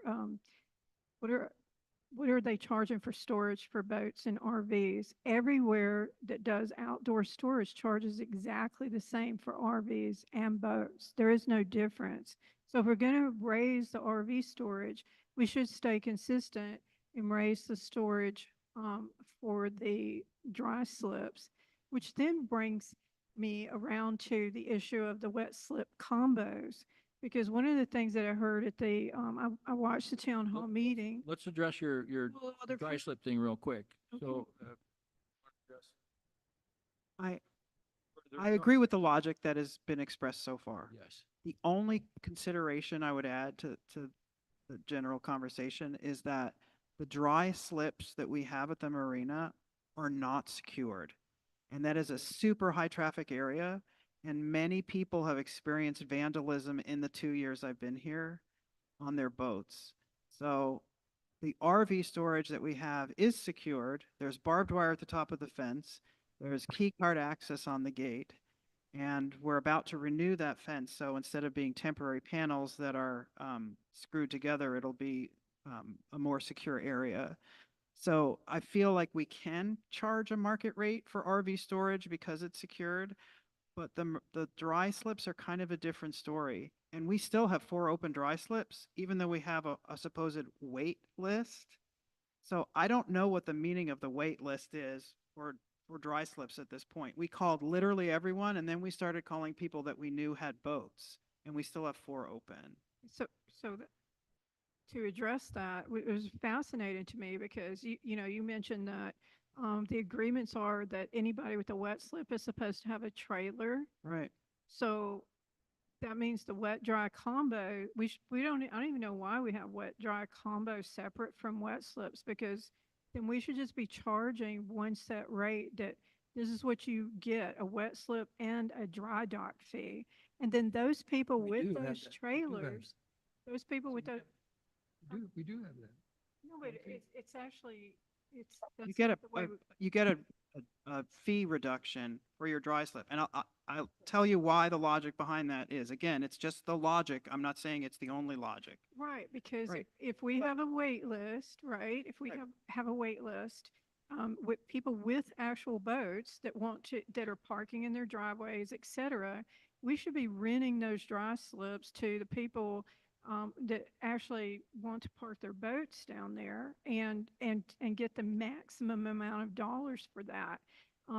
But conceivably, if we're talking about there's just trailers for the 87 wet slips, the trailers are the ones that could get the non-premium parking space. Like, we could potentially put them in the back, put them in the puddle, the 4 slips that you're talking about. Yeah, nobody wants them because they're wet. Right, and so we can just say, hey, if your trailer, we designate where you get to go, right? If you're a wet slip tenant, but that's how we're going to do it, and that way we're making the maximum dollar off of our dry slip fees. Yeah. But I have my hand raised. would- Okay, I was just going to make one more comment. So again, this is just the version of logic that's current. It doesn't mean it's the better logic. But people who have a wet slip, in their contract, they're required to keep a trailer there in case we have to take their boat out. Now, I said this in the town hall. I can't imagine a scenario where I would have to pull somebody's boat. And I'm not even sure how I would do it, right? But it does say that in the contract. And so the logic was, since you could put your boat trailer in your garage at home, and if you're in a wet slip, you only need that trailer twice a year, once to put your boat in and once to get it out, right? So asking them to also rent a dry slip drove up the price. That's the logic. I understand that what you just said makes sense to me, and whatever you guys decide will operationalize, but that's our working principle. So perhaps the better way to go with that is that this is what we charge for dry slips, X. They're completely separate from the wet slips. The wet slip tenants may or may not have a trailer. We don't care if they do, or you know what I'm saying? They can go store it somewhere else or they can store it here. And we just don't care. And we charge just straight, we don't discount the dry slips, and we don't force them to also store their trailer on site. Yeah, no, don't think too, so the reason why this used to be around is because we were open to non-members. So someone could come here from Seattle or something, park their boat in the wet slip and then take their trailer back home with them until they pull their boat out. So that was part of the issue too, why we had to have it both ways, I assume. I'm sorry, Lori has her hand up. I forgot. Thank you. I just wanted to just make a note that we can't, I completely understand what Sonia was saying, is because they only use your trailer twice a year. Why not just give the less desirable spots to those that have wet slips? Our problem is some of those dry slips, not every boat will fit in every slip. Just as the wet slips are, some boats have to have more room to either get them in and out of the slip or just for the width of the boat, etc. So we can't just throw boats in, but I'm sure there's people on the waiting list that could have gotten their boats into that slip. They just chose not to. The other consideration for even those with wet slips is we do not have gas station on the lake anymore. We used to be able to use the one at the far end of the lake, but since they switched that over, that's unavailable to boaters on the lake. And a lot of boaters will take their boat out to gas it up so that they don't pollute the marina. So that's why you need your trailer down there. That's what we do. We don't want to take the chance of putting gas in our boat and spilling into the marina. Yeah, but right now, what happens is if you have a wet slip, first of all, you're getting basically a season pass that's $100 that's already included in there. You're getting for almost a quarter of the going market rate for a dry slip. You're getting a dry slip discounted to almost a quarter of the going rate. If we didn't do that, you would still have to store a trailer somewhere, and this is it's worth what we're asking because you're actually getting to have it right there at the marina where your boat is. So I don't understand why we've discounted that so much. Well, maybe we should also, there's something that has to be considered too, is that our wet slip fee is for 5 months, not a year. So if you really look at, I'm going to make something here that's easy. So if you take like the select slip, that's $2,055. That's really close to $400 a month, which is way above the going rate at any marina. And they also So we don't have, the wet slips are not a 12-year use. So, like you have the area Z where you're quarterly, maybe it just needs to be, the wet slips need to be a quarterly fee, and that you can choose to have them just 3 months out of the year or 6 months out of the year. Well, that was suggest that maybe we just take a vote on this instead of going back and forth. I don't know if we need a vote. We're talking about it, so. Well, I mean, do we want to change that, or are we good with it, or like move on? So I'm not okay with charging the RV storage people more than the dry slips. I feel like we can get that for those dry slips. The other, it could be an additional conversation we have in the future of trying to figure out, are we changing that? Are we going to make that one, wet slip, instead of a wet, dry combo kind of thing, where it's set, that's a conversation we can have. Okay, so I think go ahead, Sorry, Linda. I was just going to say, don't forget that a lot of people will take their boat out and winterize it and leave it in their dry slip. So Yeah, it's not just, so, I'm not disagreeing with that. and it's not secured, as has been said. That's the big deal. It's not, the I big deal think is not, it's- it's unsecured versus secured. Exactly. And I'm if at, you go, if you go to Elger, their cheapest, drive it in like you do an RV, is $100 a month.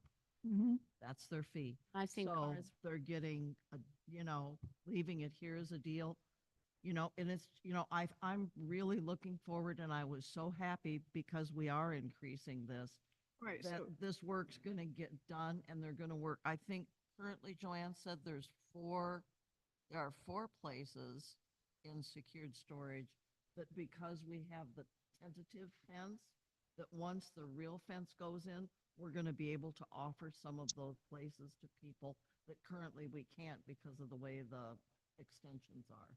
right, but if you're gonna look at the real number, the marina wet slip tenants are paying $16 a month for the dry slip storage.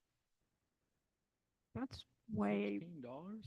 $16, because you're only paying $200 a year. That's not right. It's- That's not right.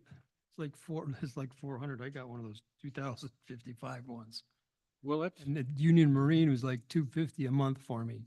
It's actually cost me more to keep it here, but I like it close. all right, so let's separate this out real quick. So we have two things going. So let's talk about the annual secured storage at Area Z. Or we need to vote on the fee. Are we good with the fee at where it is at $750 for members for the annual, $187.50 quarterly? I need a show of hands. Are we good with All that those in fee favor of All- the increase for 2025?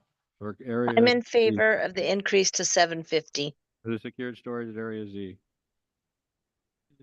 I'm in favor. Sonia? Oppose Um, or abstain? I'm abstaining. Abstain, so Sonia abstained. Okay, so that one passes. All right, and then let's go back to, you want to talk about the wait list, or they're not the wait list, excuse So, me. so what's when the- you look at this on the funds and fee schedule, what you'll see is that if you have a wet, dry combo, so if you have a wet slip and a dry slip, the addition of the dry slip is only $200 a year.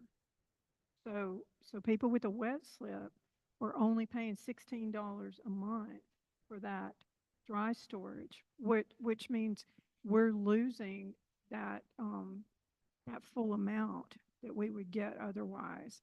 That's my point on that. Lori, can you address that? No, Absolutely. her hand It's up. just, it's always been that, it's just always been that way.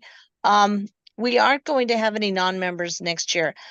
I see, if we want to get rid of the annual wet moorage and just have a wet dry moorage, I'm perfectly in favor of that. You can't just have wet, dry moorage. Well, dry and wet dry. Wet slips. No, yeah, no, wet dry, like we have, where you get a wet slip and a dry slip, and then another one where you just get a dry slip and do the wet slip only. Because if we feel that the wet slips are at their dollar range, right, marketable dollar range, then another way to get the additional revenue is from the dry slips. And if they're only $16 a month, that seems a fair place to go for it, in my opinion. Well, that's just for like the select slip. I'm trying to figure out if it's for all of them. Yeah, it's like It that is. for all of them. I think It's similar. Falls just under the 200 mark. Yeah, it's So right I think around like 200. 202 or 202 or 203. So it's $350 less than what the going rate is if you didn't have a wet slip. I would like to make a suggestion, so we're maybe not here till midnight, since this isn't going to into effect until 2015. 2025, yeah. I mean, our Yeah, God yeah. dang it. I lost it. Retroactive. Yes, oh, retroactive. Oh, you're in trouble now. Maybe, that particular, maybe we just, revisit that section so that we have more time to get details and everything? Does that sound reasonable for everybody? 'Cause otherwise, we could just talk about it all night. Go ahead, yeah, exactly. Go ahead, Linda. I'm still saying, and I'm going with what Joanne says, there are times that there are boats down in the marina that need to be taken out. They're leaking oil, they're leaking gas. That's happened in the past, and that's why they're required, if they have, that normally to be able to take them out and have a trailer. You know, last year, there was a boat that almost sank. I can't remember who, other than Keith. Was it your boat or you went and bailed it out? Somebody else. I'm not disagreeing with that, but I believe we don't, every wet slip tenant doesn't have a dry slip. Is that correct, Joel? That is correct. I know that. Yeah. We have some wet slip only.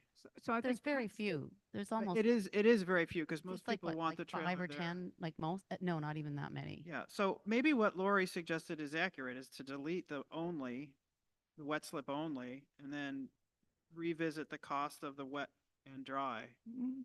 The only thing I can say about that is if you get rid of the wet only, if they're not needing a dry slip, that is opening up dry slips for other people, which is then revenue.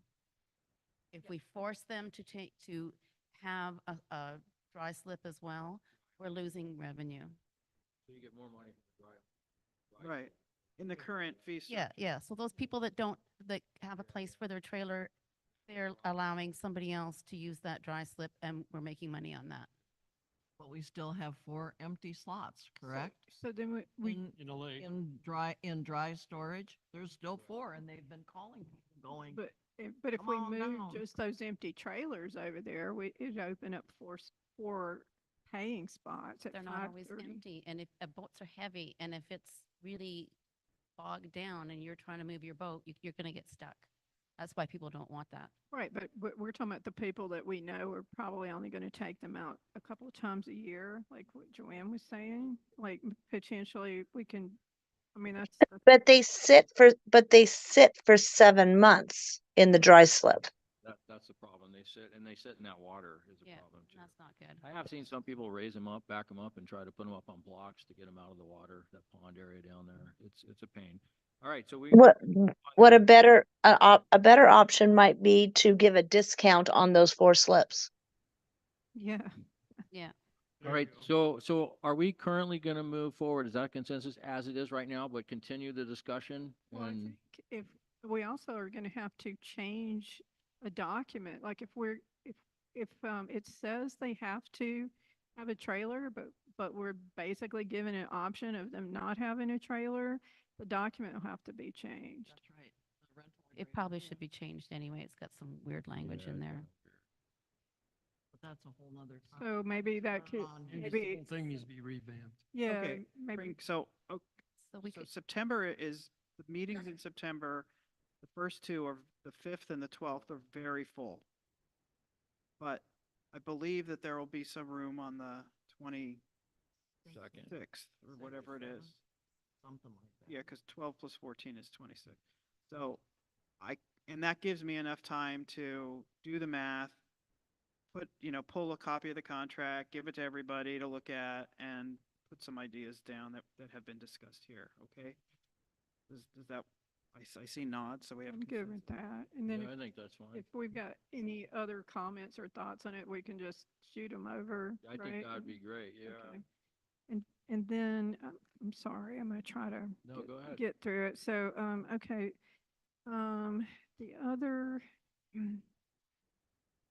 sorry, hold on. Okay, facility rentals, I disagree with, just making these one flat fee for every day of the week because there's a premium for the weekends. And I think that we should stick with, having a higher rate for the weekend, prices.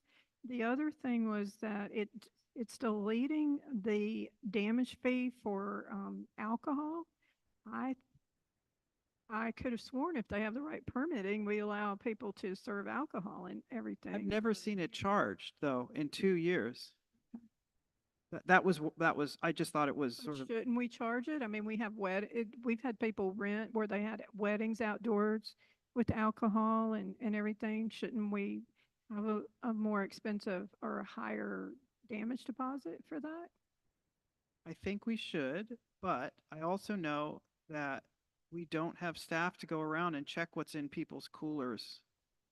And if people don't tell us they're going to have alcohol, it's only the honest people who are going to end up paying that larger deposit, and they're less likely to cause damage. We've also not had any damage. Well, I think if we're talking, there's kind of a difference too. Like there's events, like sometimes they have a fishing derby or, people actually rent the thing for an event, right? Right, and we haven't seen that either in my 2 years, but I will say that over the course of the 2 years, we've seen a significant increase this year in in rental activity and a significant uptick in people in general being in this building using the facility. So it could happen again, like we're building up to it, but it just hasn't.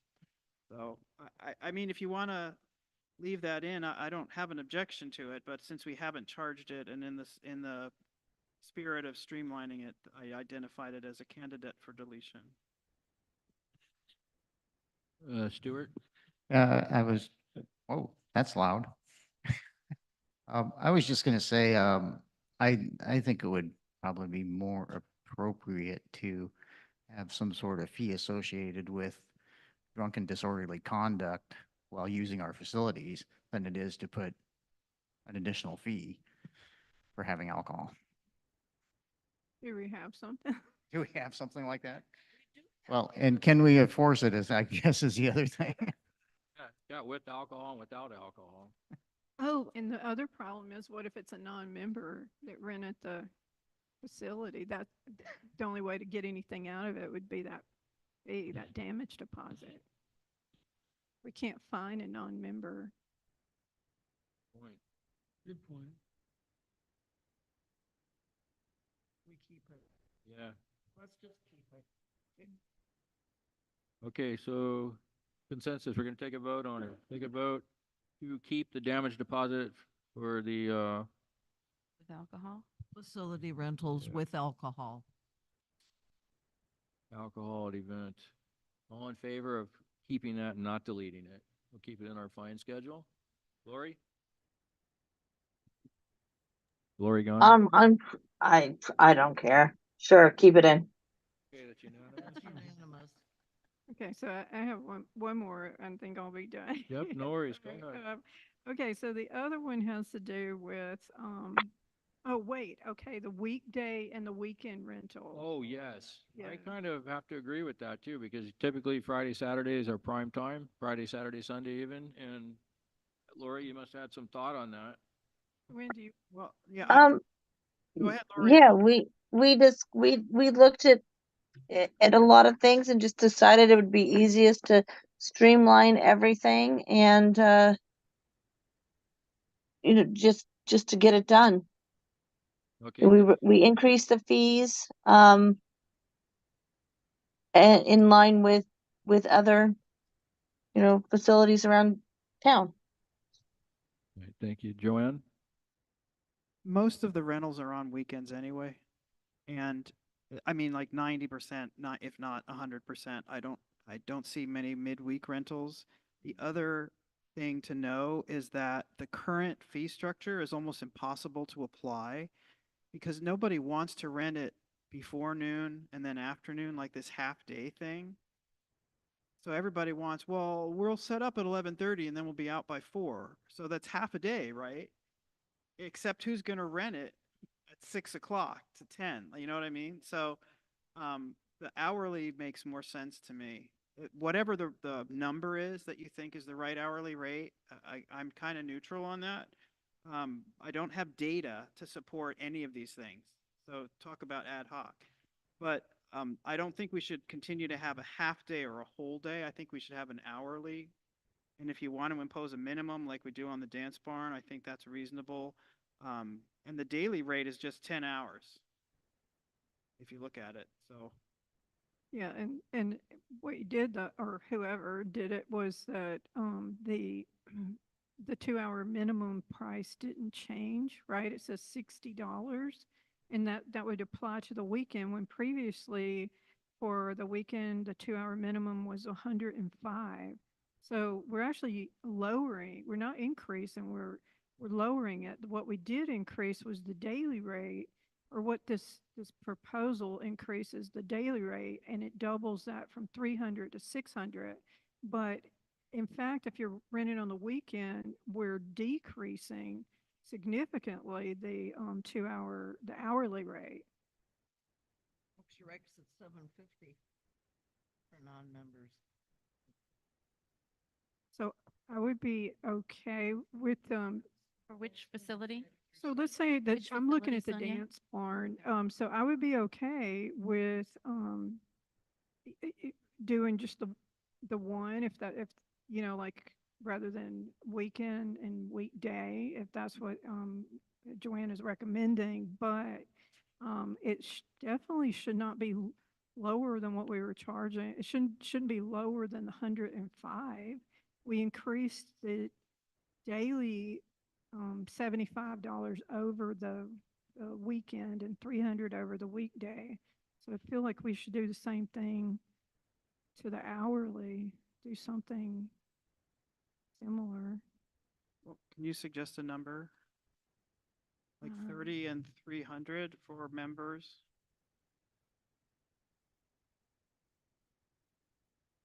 Let's say, so we increase that. 3 and 100 now for the. So you're 'Cause looking I'm at looking- the I'm second looking- floor. Picnic shelters, okay?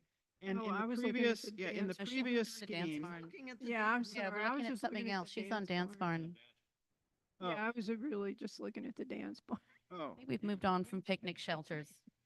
Yeah, I wasn't really, I'm trying to do the math and figure it out, and I'm like, wow. yeah, no, So you're right, for the second floor, it's now 60 and 100 and on the hourly, and it used to be, 60 and 85. So, so we should leave it at least at the, no, but that's for a weekday. So if we're no longer doing weekday oh, yeah, and we're so doing like, 105 and 150. somewhere yeah, 105 and 150 as opposed to the 60 and 100. okay. Well, then we're not actually increasing it at all. Yeah, Well, if isn't it, 150 it would be- Joanne, I believe it's $100 for the dance barn. It was $100 an hour Right, but it with was, a 2-hour minimum. So that's increasing everything. no, it was 150 an hour, and that's a 2-hour minimum. So the least they could pay if you're a non-member would be $300 for 2 hours. Yeah. It was, now it's 200 for 2 Right, hours. so Now to keep it 200. the same, we would have to make it $150 an hour, and then 1,500 a day. That's fine. For It's members? different than it. I mean, I don't rent it, so I don't really care. But if it's whatever you think it's going to get. I mean, if we raise it too high and we get no one renting it, then we're out the money. Yeah, I'm The just- non-members, the non-members that ask to rent the dance barn are almost always entities that want to give a class. And what happens is they say, we'd like to rent the dance barn to give a class. And we say, is the class free? You know, or are you charging? Oh, we charge a fee. And then we say, you can't run a business out of the dance barn. So no. And then they say, if they're the gardening people, they do a class, a gardening class now 2 years running. They say, yes, it's free, but they may have to buy materials along the way. We say, okay, that's not really making money. You know, you're not running a business, you're providing a service, so we'll let you rent it. And they say, how much? And we tell them, they go, they couldn't afford to do the class if we charged that rate. So then we try and we put them in smaller rooms. Sometimes that works. But that gardening class, I'm telling you, is so popular. And the people that come here are it's 85% members. They're getting the free service. And so we let them have the dance barn for the class. I mean, I guess I don't have permission to do that, but we've done it now 2 years. And I think it's been a benefit to the community. But we don't have like people from Geneva coming to do a party. We don't have that because there are other places that they rent before they would come here. So the people that rent this for like a party, we have a lot of kids' birthday parties here in the dance barn, and we may be pricing those people out of the market.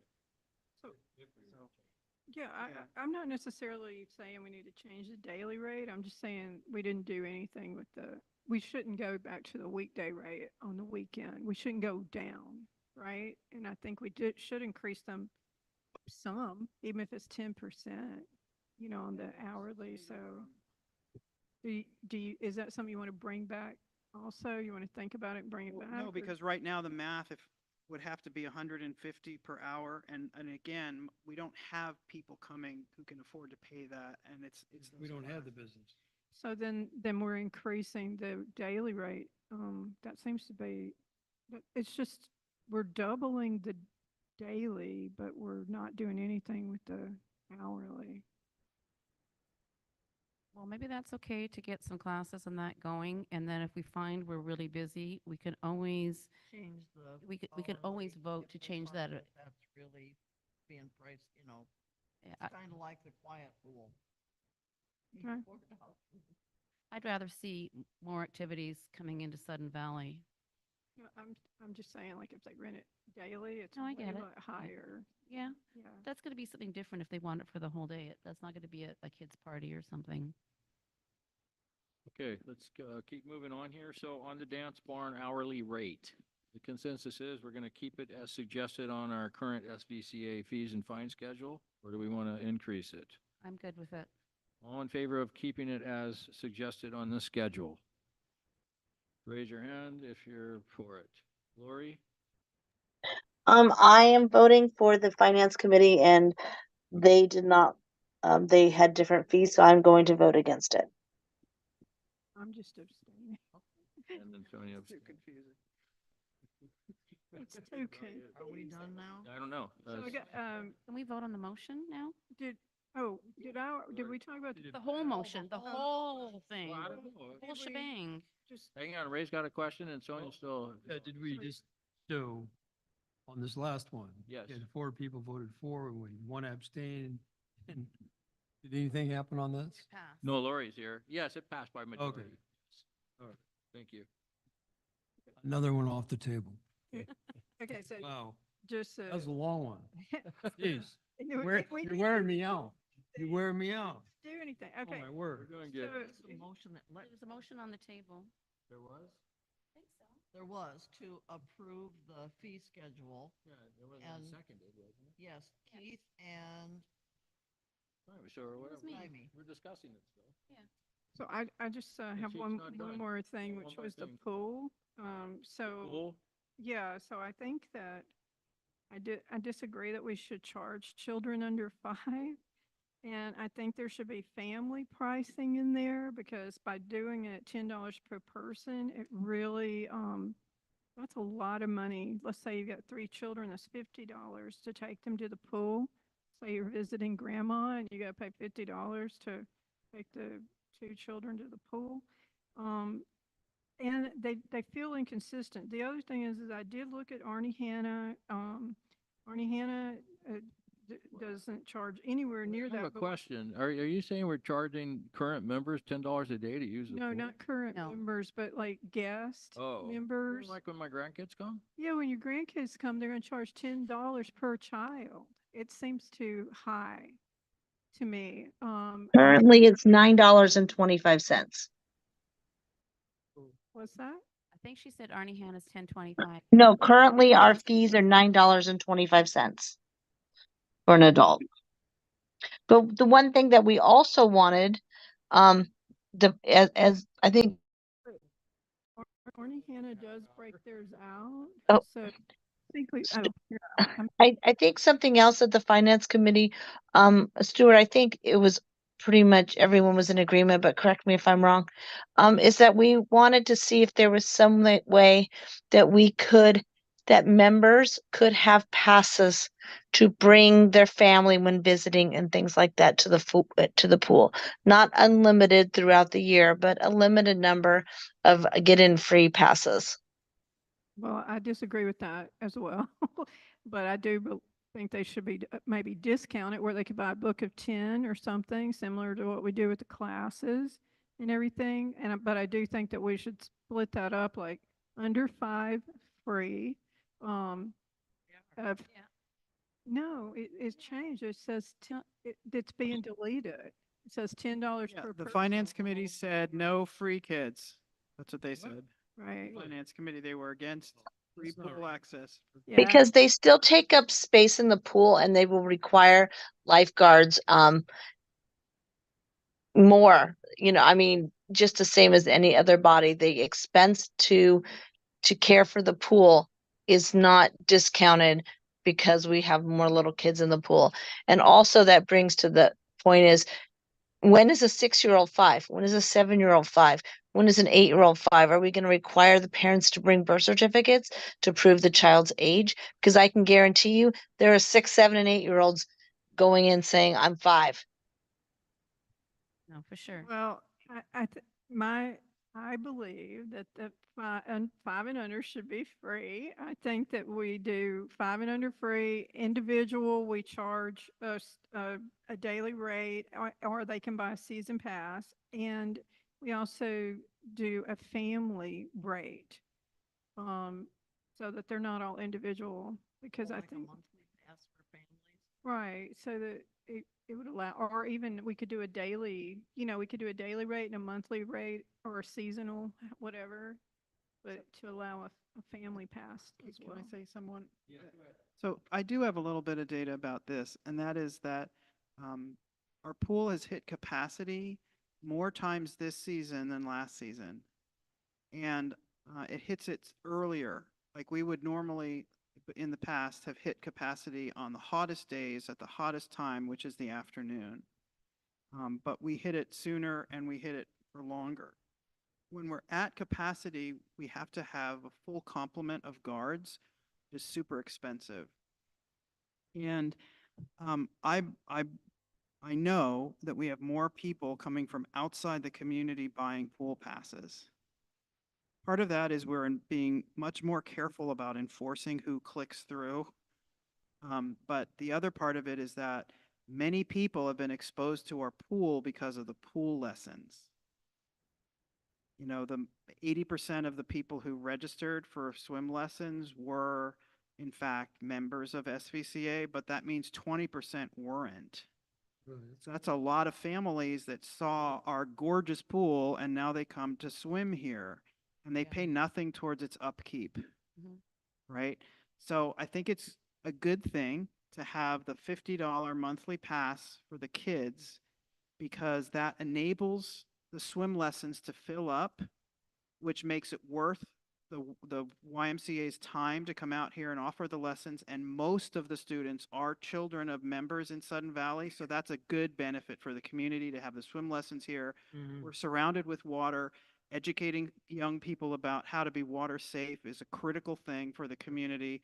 So that's why I was sort of stubborn with the finance committee and made that child rate for a monthly pass, asked for that rate. But in terms of I think there's a big difference between guests and random people who come from outside the community in terms of what the contribution should be.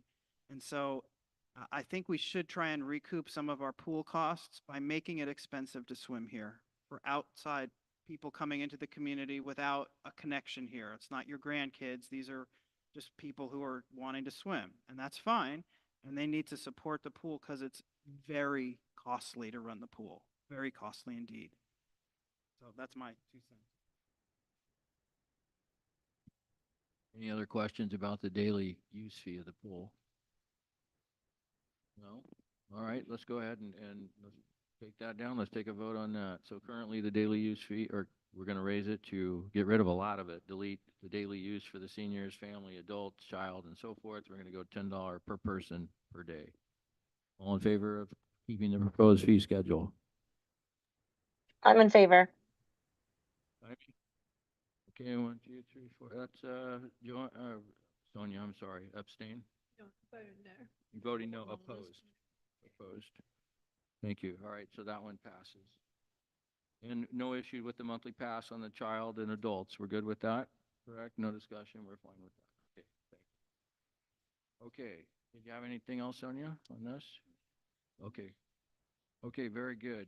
So And, do we need to move to? yeah, just- we got to, You need to do the whole motion. Yeah, so can I, Can I do the motion? you can. I wanted to do, you can do it. Okay, fine.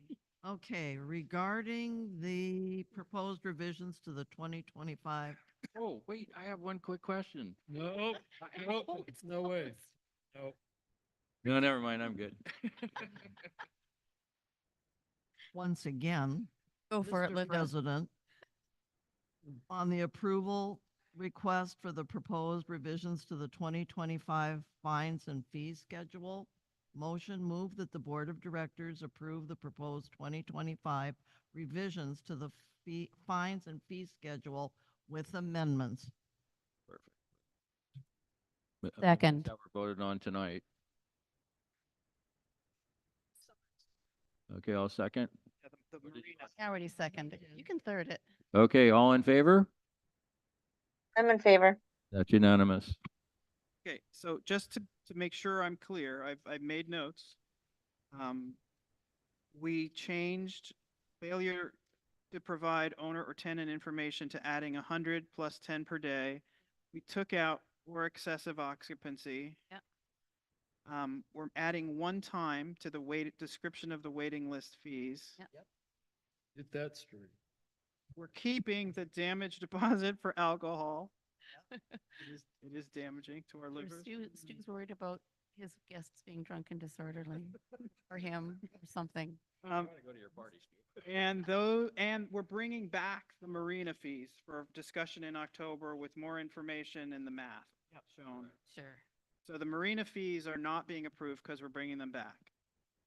Just to be clear. Got it. Okay. Okay. Okay. Thank you very much. Okay, moving on to item 6B, DRC amended board policies. Linda? Need to be. So the DRC looked at just a few, we tried to pick apart the policies. And there were some that were board specific. The first one that we looked at was the one that deals with contracts. And you have it in front of you. You've had it, and it's the whole thing of, we changed the language. The old language has nothing to do with how we conduct business now. And so we changed the different policies, did the red line and stuff with them. As we all know, there's, like, the contract amount was, before it wasn't $10,000, it is now. It's whether the general manager has the ability to sign for them or not. What all needs to be included in a contract to make it decent. The one interesting part that I found in this whole thing was for multi-year contracts. And it says that in October of every year, the outgoing board secretary will prepare a contract list to be provided to the board in their November board packet. This list will identify all contracts that are in effect for the following years. A summary of the goods and services are being purchased, that are being purchased or provided, and the contract term and the dollar amounts remaining on the contract. This list is provides notification to the new board of existing financial obligations that have been committed to by SVCA. So back when Glenn Akramoff was here for a limited time as an interim general manager, he had created the list that I've put in here that I think is well worth insisting that we start doing again. It just, we don't have it. There's times this year where it's kind of been, we've had the library lease come up. CTK has something that's coming up. Heston Towing. Joanne, we were figuring out how do we get Heston Towing, and they're going, we need a new contract. If we kept these lists and kept them accurately by staff, the board would get them, but it would also be a tool for a new general manager to follow, that if it's kept up every year. And I really recommend that we approve the revision of the contract. So that's the first one. I don't know if you want me to do them all or if you want to vote one by one. I have a comment on that. Go ahead. Okay, so I would like to recommend two changes to that. One is on G, where it states, if any contract involves a loan, I'd like to see that changed to say no contract shall involve a loan of SBCA money without the approval of the board and SBCA legal counsel. So that's it. It's a statement, that period. There's no loaning of money to contractors, et cetera, unless the board has approved it and our attorney has approved it. The other is exactly what you were talking about, Linda, which has to do with that, where it talks about the outgoing board secretary. I would recommend that language actually say it, the board secretary will ensure the finance director prepares a contract list. And the reason I say that is you kind of expanded on that already. It's staff that keeps that contract list. And not only that, in November, like there's a new secretary. Sometimes secretaries change out even during the year, and they may not have the expertise or the knowledge to know how to even deal with that. So it just needs to be that the secretary's responsibility is ensuring that the staff person responsible for the contracts deliver them. That's my suggestions on that. Makes sense. With the contract, I had never thought about that. I think that G was part of the original language. And it's like, you're right, it should be unless the board approves it and the attorney looks at it and everything else, that there is no contract that's done that way. So I have no problem with either of those recommended amendments. And it'll have to come back then to be voted on. Yeah. Make those changes. I am, and then You'll bring it then back? bring it back. Okay, thank you very much. I'm going to move on. Is that it for you, right?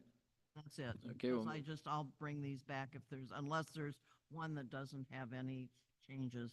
So the next one that we should be looking at is board orientation. And how do I want to say this? So a lot of that got left as it was, other than the original policy said it just needs to be new board members.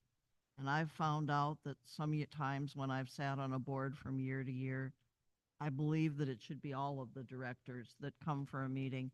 We get updates from our attorney and state law many times on insurance and different things like that, that I believe that it's important that all directors have that orientation every year.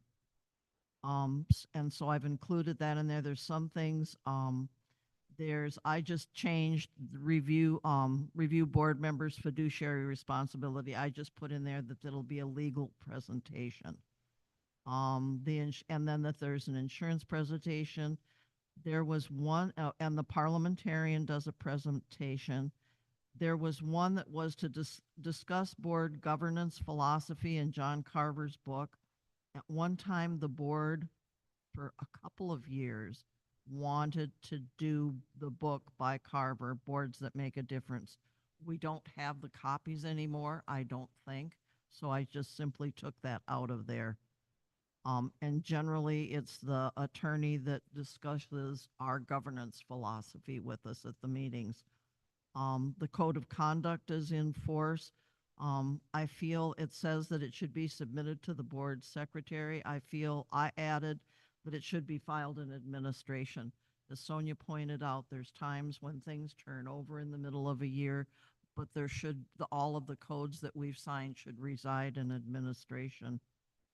Then the last one is just simply how we do our, how do I say it? That we do our tours of Sudden Valley. I find that even though you see them and you know many things, we have several of our facilities the maintenance building, we haven't got to see, I'm dying to see what the new maintenance building looks like. Golf, turf care is gonna be getting work done on it. And I think it's a good chance for all of us to take a healthy look at things. Hopefully, there might even be a bridge in Area Z for us to look at, depending upon when it gets done next year and worked on and stuff. So it's just, they said that it would be done by the security chief. No, it's coordinated with the general manager and staff. And it says, once again, the person responsible is the board secretary for ensuring just that timely completion of the orientation requirement is met. It's shocking when you go through there and you read these sentences and going, can I just cross this out when no one's But I think it's well worthwhile. I think a lot of the things are important that we do there, and I think it should be for all members of the board. Any comments?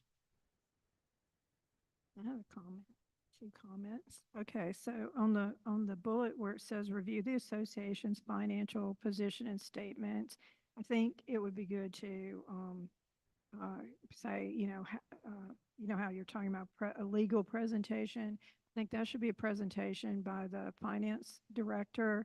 Joel generally does that anyway, like at the begin, like usually when he does his first financial presentation of the year, he goes through and kind of explains what's the income statement and what do you need to look for and everything. But that just ensures, let's say Joel isn't around because that's something he does, but it'll just ensure that the finance director isn't, And we can make that decision because whomever it is will do the presentation. Yeah, I'm just saying, like, Yep. the way it's worded, it just almost sounds like read them, review the finance. You see what I'm saying? Yeah, I Like, agree with you. um, Well, I know we usually put the budget in there, in their packets, but Yeah. I agree with you. I'd be more than happy to add the thing that says review, finance director reviews the association's financial position and statements. Yeah, and then Works. the other one is what we discussed last time, talking about the responsible position. I think again, on this one, it probably should be the GM and the board president or the GM and the executive committee. Because there has to be a group of,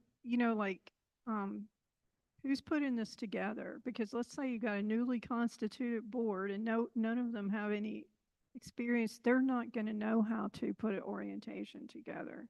They're not even going to know who to contact. So the GM, you could say collaborate. You could even say the executive committee or the president collaborates with the GM. I don't know, you've got to just word it responsible. So you say the GM and the board president shall be responsible for ensuring timely completion. You want that, how do I say it, expanded upon. Yeah, but I'm trying to give it an option to also say executive committee, because sometimes it's too much for the, like sometimes there's someone else on the executive committee that may be more skilled at dealing with that. So I don't necessarily want to limit it. Joanne? So the way that this is written, it's actually stating the components, what should be delivered as part of the orientation. So I don't actually think any domain knowledge is necessary. You just go down the list. You have to arrange a legal presentation by the attorney. You have to go over the contents of the board members manual, which exists, right? It needs to be updated, but the components of the manual exist. The policies exist. You see what I mean? So there's no original work. You just have to make sure that it gets done. And I think it's fine to make it be the GM, but I don't think it's like so mysterious. No, I just know that it's very likely if you put most board secretaries in charge of that, nothing's going to happen. In my experience on this board, we lucky if we get the minutes signed, so I'm just Okay, being I'm proud of my realistic. minutes But this I'm not year. talking about you. Talking about Look, my friend Linda. look, I was a secretary. Oh. I can say. And we could put in here that the board secretary shall coordinate with the executives and general GM for ensuring timely completion of this orientation requirement. Yeah, there you go. Sweet. Works. Anyone else? Anything additional on that?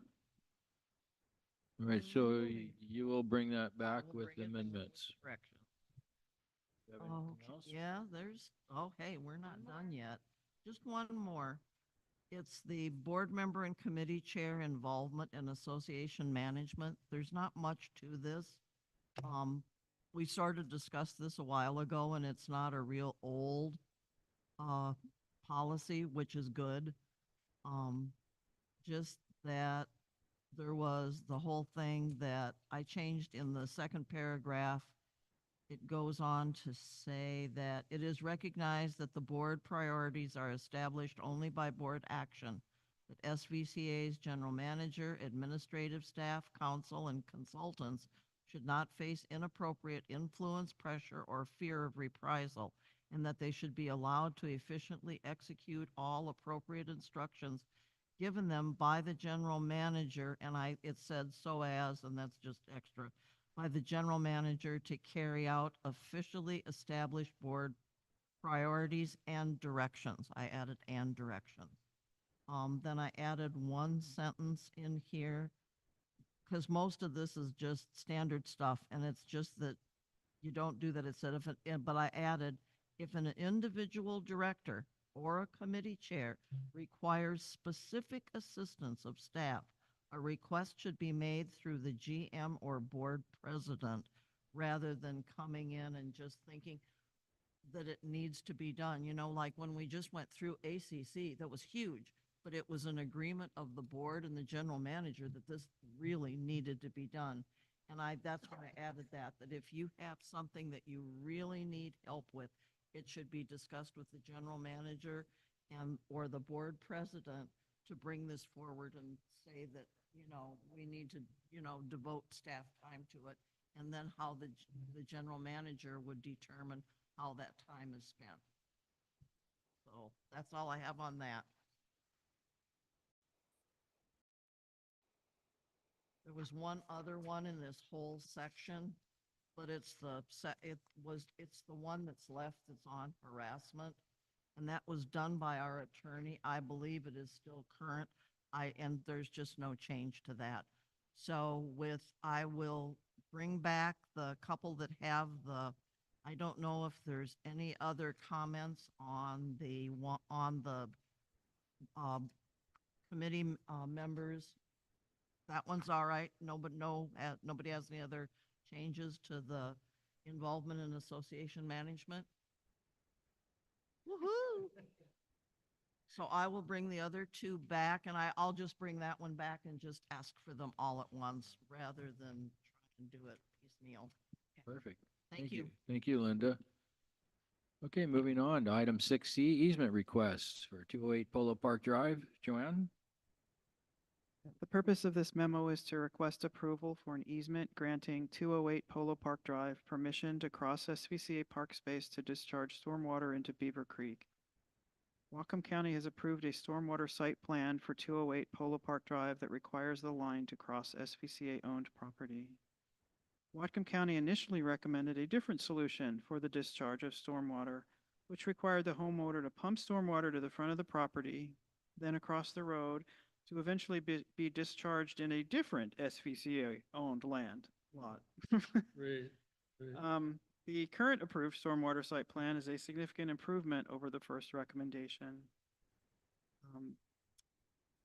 And the reason I say that is because it follows the normal course of stormwater as it's moving off the lot now, while making some changes to mitigate for the fact that the stormwater on a developed lot, the same amount of water falls on that lot, but it's delivered into its eventual location much more rapidly because it doesn't hit the soil and have to move through the soil. So the current stormwater site plan also details requirements for a diffuser T at the end of the pipe that carries the water, as well as gravel and a splash pad at the discharge location to minimize any erosion. So I request that the Board of Directors approve an easement for 208 Polo Park Drive to allow a stormwater line to be installed across SVCA-owned parcel 29301 and direct the general manager to execute the agreement on behalf of the association. Thank you, Joanne. So the motion is moved that the Board of Directors approve an easement for 208 Polo Park Drive to allow a stormwater line to be installed across SVCA-owned parcel 29301 and direct the general manager to execute the agreement on behalf of the association. Second. Thank you, Linda. Any comments, questions? Sonia? So I am adamantly opposed to directing stormwater across Sudden Valley property into Beaver Creek. The county is never responsible for damage to Sudden Valley, and they were of no assistance to us when Beaver Creek, when we had the flood in 2021. Beaver Creek eroded right up, and some of those people actually lost the decks off of their homes in that area. There's an extensive amount of erosion that already is happening and occurring there. And we've dealt with other homeowners who have, without permission, diverted stormwater and had it just run off into there. And they've done extensive damage and they had to mitigate. I think, just making things easier for builders and the county is not acceptable. I think we're starting to create a precedent that creates a lot of liability for us.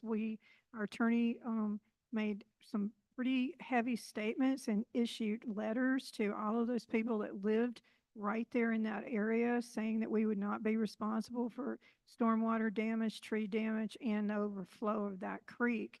And now we're just going to keep diverting more water directly into it. I'm also wondering, did anybody even talk to the neighbors? It seems like if we're going to even consider something like that, we need input from the people around that, that they have a right to weigh in on this of the potential damage that may occur to their property.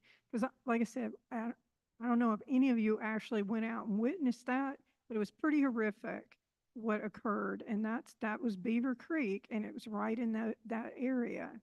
So I think this is a big mistake to continue to approve all of these stormwaters diverting this way. I'd like to address that. Go ahead. We're not adding additional volume of water to Beaver Creek. The lot already has a natural slope towards Beaver Creek, so all rain and all precipitation that fell onto that lot ended up in Beaver Creek anyway. That's a fact. It's also a fact that every lot in Sudden Valley that was platted is deemed buildable. And when it was purchased, its inherent value was that it could at one point be built on.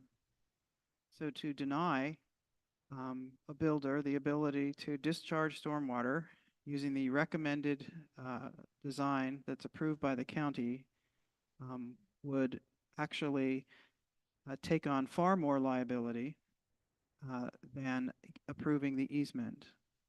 When asked originally about utility easements crossing SVCA land, our attorney responded to say that we should be cautious because we might incur liability from taking this path forward.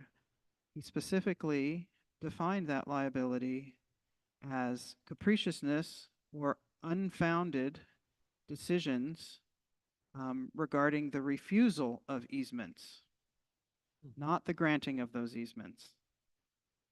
He was of the opinion that we could incur large amounts of dissatisfaction by granting some easements and then denying others, which is why he asked us to be very clear about why we were or were not granting an easement. Which is exactly in this case, as I've said, we are not adding any additional volume, and the steps being taken to discharge the water through the diffuser tee onto the concrete splash pad, which is mounted in gravel, will serve to remove the danger of erosion. Now let's think about the other option here. The other option was to create a catch basin at the front of the property, which is at the top of a gentle slope. That would require a pump then to pump out the basin under the street and into the lot across the street. That pump requires electricity. In a major weather event, we often lose power. So at the very time when we need that system to be at its full capacity and operational, there is the risk that it would fail, thereby discharging the same amount of stormwater onto the lot, which without any mitigation would roll down the slope directly into Beaver Creek. Except I actually have one of those systems, and so do many people out here. And I can tell you that I don't know a single person that will tell you that system failed. When we have flash flooding or the big flood event, those systems didn't fail. What did fail were these engineering designs. That's what failed. That caused a tremendous, you know, that up on Sigma Circle, Keith and I were up there. That was an engineering failure, and the county approved it. But what happened was they approved it, and then it was put in where the lines were, 4 inches, as opposed to, I think they were supposed to be 10 inches or 8 inches or something like that, and they didn't even flow correctly. So not only it didn't divert properly, and it damaged multiple areas and homes. So the thing, nobody's saying they can't have approval. Nobody said there is an option. It's just not the option they want, which is to divert it to Beaver Creek. Actually, that's not the case. I don't claim to have any expertise in this area. I am not qualified as an engineer, and I have no education in the area of stormwater. But our maintenance and facilities manager does, and he is the one who asked the county to reconsider the original design and come up back with this current one. So I'm not an engineer. I am representing the opinions and the recommendations of people who have education in that area. So, like I said, I can't disagree. I wasn't here during the flood, Sonia, but I'm putting forward what was recommended to me. All right, thank you. Linda? I was gonna say, the whole thing with this, the diffuser and stuff, if you travel along Lake Louise Road and you look up into Gate 5 at one point, there's a really large one. We had a really large stormwater, one of our culverts fail. It took out and exposed I think it was a sewer line there and everything else. Then they put back in the ASB and the diffuser and stuff there. It's done a much nicer job, and it doesn't scour that area out since then. But when it rains, you definitely can see all the water coming through the diffuser, but it works. And they put in the gravel and stuff there. I think it was one of the very first big projects that we did with any of the culverts, because the one had failed through there that we ever did in Sudden Valley of some of our old culverts. But the other one was just demolished, took the trail out, took out and exposed the sewer lines and stuff, and all of that had to be corrected and then the stuff put in. But do they work? Yeah, like Sonia says, if, you have to make sure that the people that are following that design, that if it's supposed to be 10, then it's 10, not 4. And other than that, I find that the diffusers work successfully. All right, thank you. So the motion on the table was moved that the Board of Directors approve an easement for 208 Polo Park Drive to allow stormwater line to be installed across SVCA on parcel 29301, and direct the general manager to execute the agreement on behalf of the association. Motion was made by me, seconded by Linda. And we're now voting. All in favor? I vote yes. Okay. All opposed? Sonia. Okay, that Right? passes. You're a no, though, right? No. I just need to know that. Okay, thank you. Okay, moving on to item 6D, capital request, change order for maintenance facility remodel. Joanne?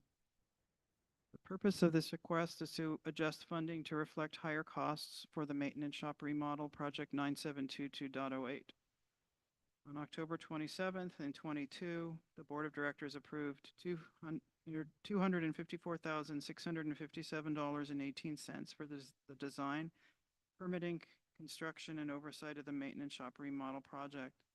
On October 12th in 2023, an additional $228,741.36 of funding was requested to expand the scope of the project, resulting in total funding of $483,398.54. During construction, unexpected components of the building had to be replaced to meet code requirements. This change order details the cost of the unexpected work and requests additional funding to cover the shortfall. Also on October 12th in 2023, the board directed the GM to execute a contract with Cool Runnings with a not-to-exceed amount of $388,788. The overages detailed below account for work that was not included in that contract, so this change order is needed to pay for them. We were required to replace sewer service from the building to the sewer main. Existing service was found to be inadequate, and a replacement was required for a permit sign-off. That added $2,700 to the contract. We were required to replace the existing roof underlayment. When the metal roof was removed, it was discovered the existing plywood was saturated in numerous areas. This wasn't visible while the roofing was in place, and it hadn't been leaking, so there was no way to know. That was $6,400. We also had to replace the roof insulation since it was saturated along with the plywood. That was very expensive, $10,697.30. We had to repair the concrete floor where the walls had been removed. It turned out that the concrete between the two areas that were now one were at different levels. This had to be leveled. We covered the shop walls with new plywood. This wasn't in the original bid because it wasn't known that it was allowed under the permit, but it ended up being allowed, and so that was done. We were also required, after inspections, to rewire the maintenance shop. Yes, we had wiring in the original budget, but this was additional wiring that we thought was adequate, but inspections determined that it didn't meet code. And then L&I and PSC disagreed about how the disconnect should be oriented on the new electrical panel, so that required rework of $1,380. All of that totaled $28,842.30. We had set aside $10,000 for minor changes, which leaves a balance of $18,842.30, which gets tax added to it, and it comes up to a total additional funding needed of $20,500.42. So I request that the Board of Directors approve an additional $20,500.42 from SURF for Capital Project 9722.08, the maintenance shop remodel, and authorize a change order to the Cool Runnings contract in the amount of $20,500.42. Thank you, Joanne. So the motion is move that the Board of Directors approve an additional $20,500.42 from SURF for Capital Project 9722-08 or .08 maintenance shop remodel, and authorize a change order to Cool Runnings contract in the amount of $20,500.42. Second. Thank you, Linda. Any questions or comments? All right, hearing none. Expensive project. Sorry, go ahead, Ray. I think this is an extremely expensive project. It's kind of like the tennis courts all over again. But it had to be done, so let's get her done. Man. All right, all in favor? Lori? In favor. All right, that's unanimous. Thank you. Okay, moving on to item 6E. You would already request funding for legal support for collection actions. Joanne? Thank you. The purpose of this memo is to obtain funding for legal support of collections activity. SVCA Policy 2015-06 defines the association's process for collecting on overdue accounts. This policy authorizes the GM to record liens and begin legal action at any time after an account becomes late. The policy also directs the GM to work in consultation with SVCA's legal counsel to determine appropriate legal actions.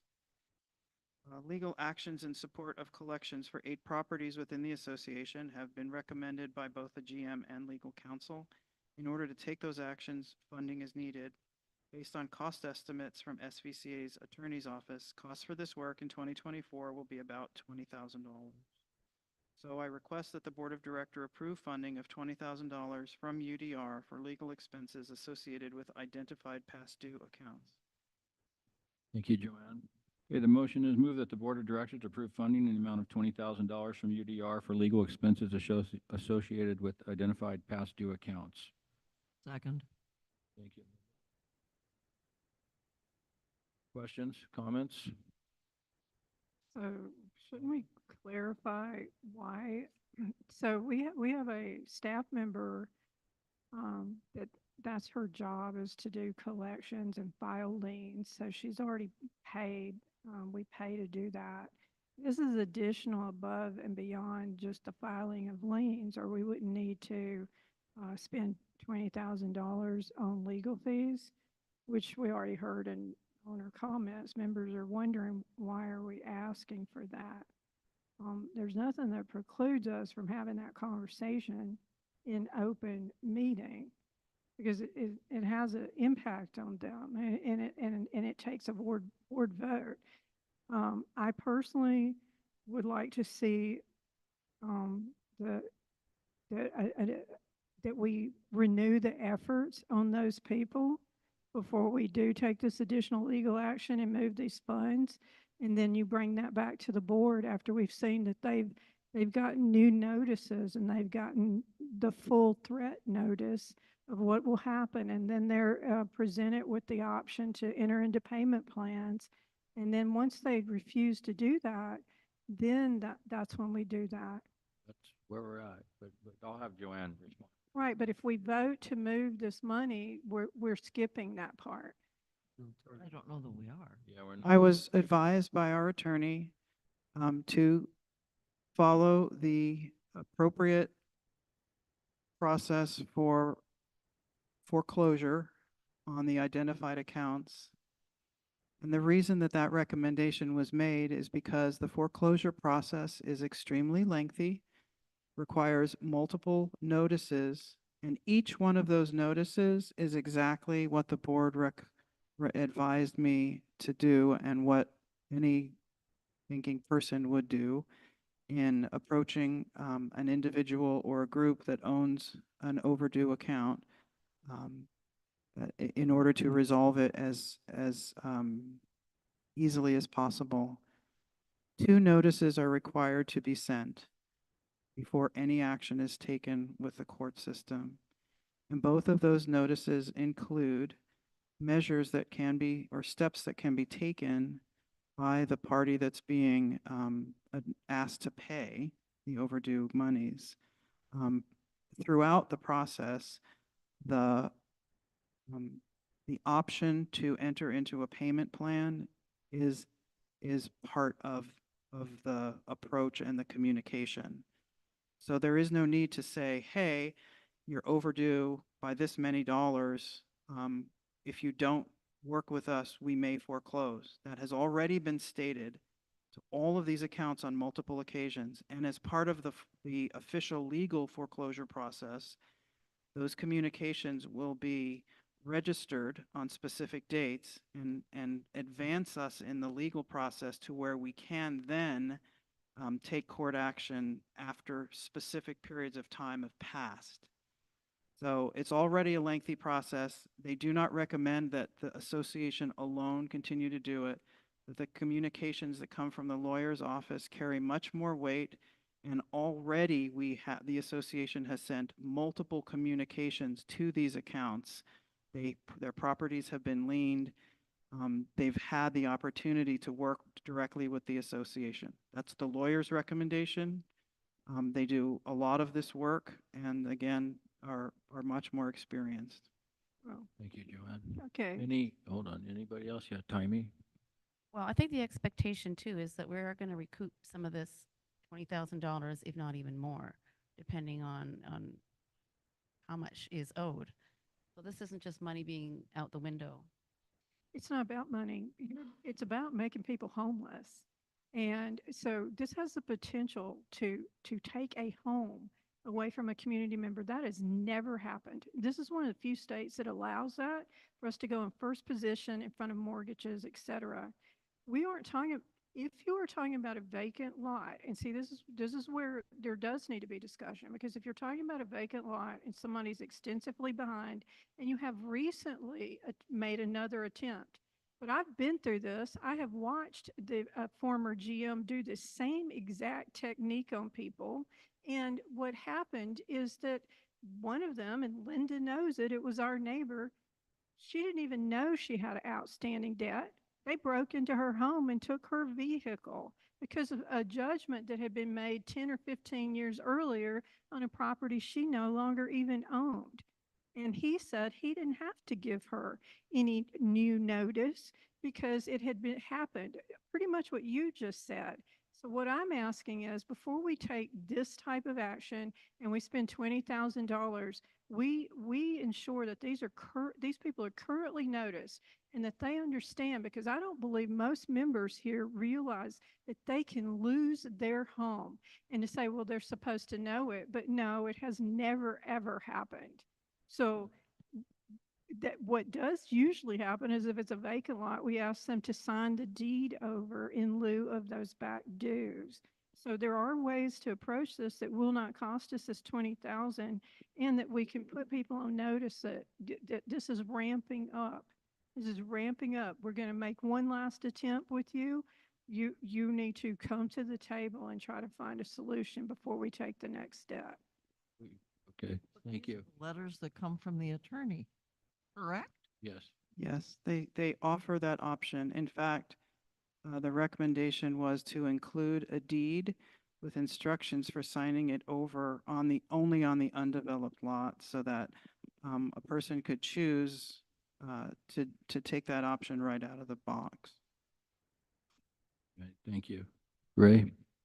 Yes, some of these lots are just lots and some do have people occupants. But at the same time, we're going after people that have not paid their dues for a long time. And the rest of us that are 97% or something have been paying our dues and trying to keep everything going in Sudden Valley.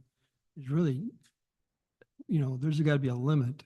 Finally, these guys, after months and months, maybe years, have not even paid a dime of their HOA. That's where Not a dime. That's where most of these are at, by the way, years. Not a dime. All of them are at multiple years. And in fact, because no action has been taken, the statute of limitations has reduced the debt to Sudden Valley significantly in all of these accounts. So this is not a small balance that's owed. They are significant balances, and a proportion of each of the balances that are owed has been lost already because the accounts weren't followed up on in a timely way. Timey? It's my understanding, Joanna, you can correct me if I'm wrong, but they are paying their property taxes, which they know if they don't pay their property taxes, which are quite a bit higher than our dues, they know that if they don't pay those, they will get foreclosed upon, and they're choosing to ignore our fees.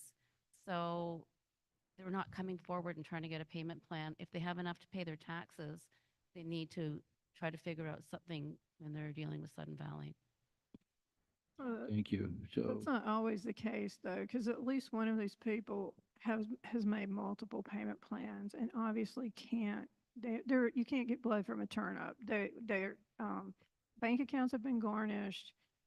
We do have a lien. At some point, the house will sell. We'll get the money. That's the reality of it. This is feeling like we do have a high collection rate right now, and there's talk of, okay, we're increasing dues 7%.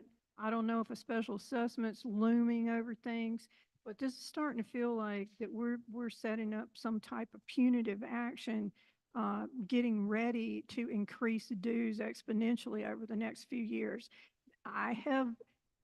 This is almost a repeat of what was occurring in the past. And I can tell you that you're going to see other community members pushing back on this. And because we don't even have the documentation to tell us how recent did you actually make an attempt to let them know that they can actually lose their home. So that, because what Tommy made the point, they understand with their taxes that they can be foreclosed on. I don't know that our membership understands that. So maybe we need to give them that notice. well, the people that we're discussing are well aware of it. They are been noticed numerous times. It's not like we're going to blindside someone. These are people that have been made numerous attempts to try to collect, and But we don't have a precedent for ever foreclosing, so they're not gonna. they are purposely choosing not to pay. And then some of them even tried to make, oh, we'll give you X amount because that's what we feel it should be, instead of the 140 or the full amount. We'll give you 75 or 80 because that's what we think is fair. It's just kind of a weird thing. And so anyways, I think we've had enough. The fact that we don't have a precedent is probably a reason why they wouldn't pay. Why, I mean, if we're gonna have a precedent where we don't enforce these, why am I paying mine? Yeah, thank you. So, So I also don't think that if it's a vacant lot, I don't think that I think we should try to not use the attorney. I think initially we try to negotiate them to just sign the deed in lieu in-house so that we're not paying these attorney expenses. thank you. Conversations. So the motion is move that the Board of Directors approve funding for $20,000 from approve funding of $20,000 from UDR for legal expenses associated with the identified past due accounts.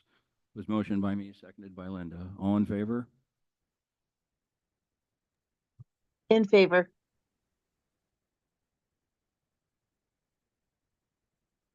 Two.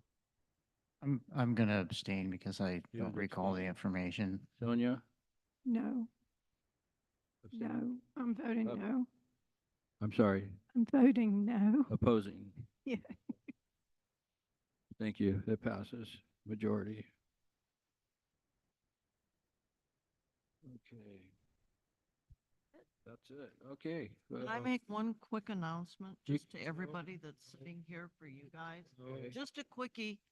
Please remember that on September 5th, there's going to be a special meeting. It's when we adopt the 2025 budget.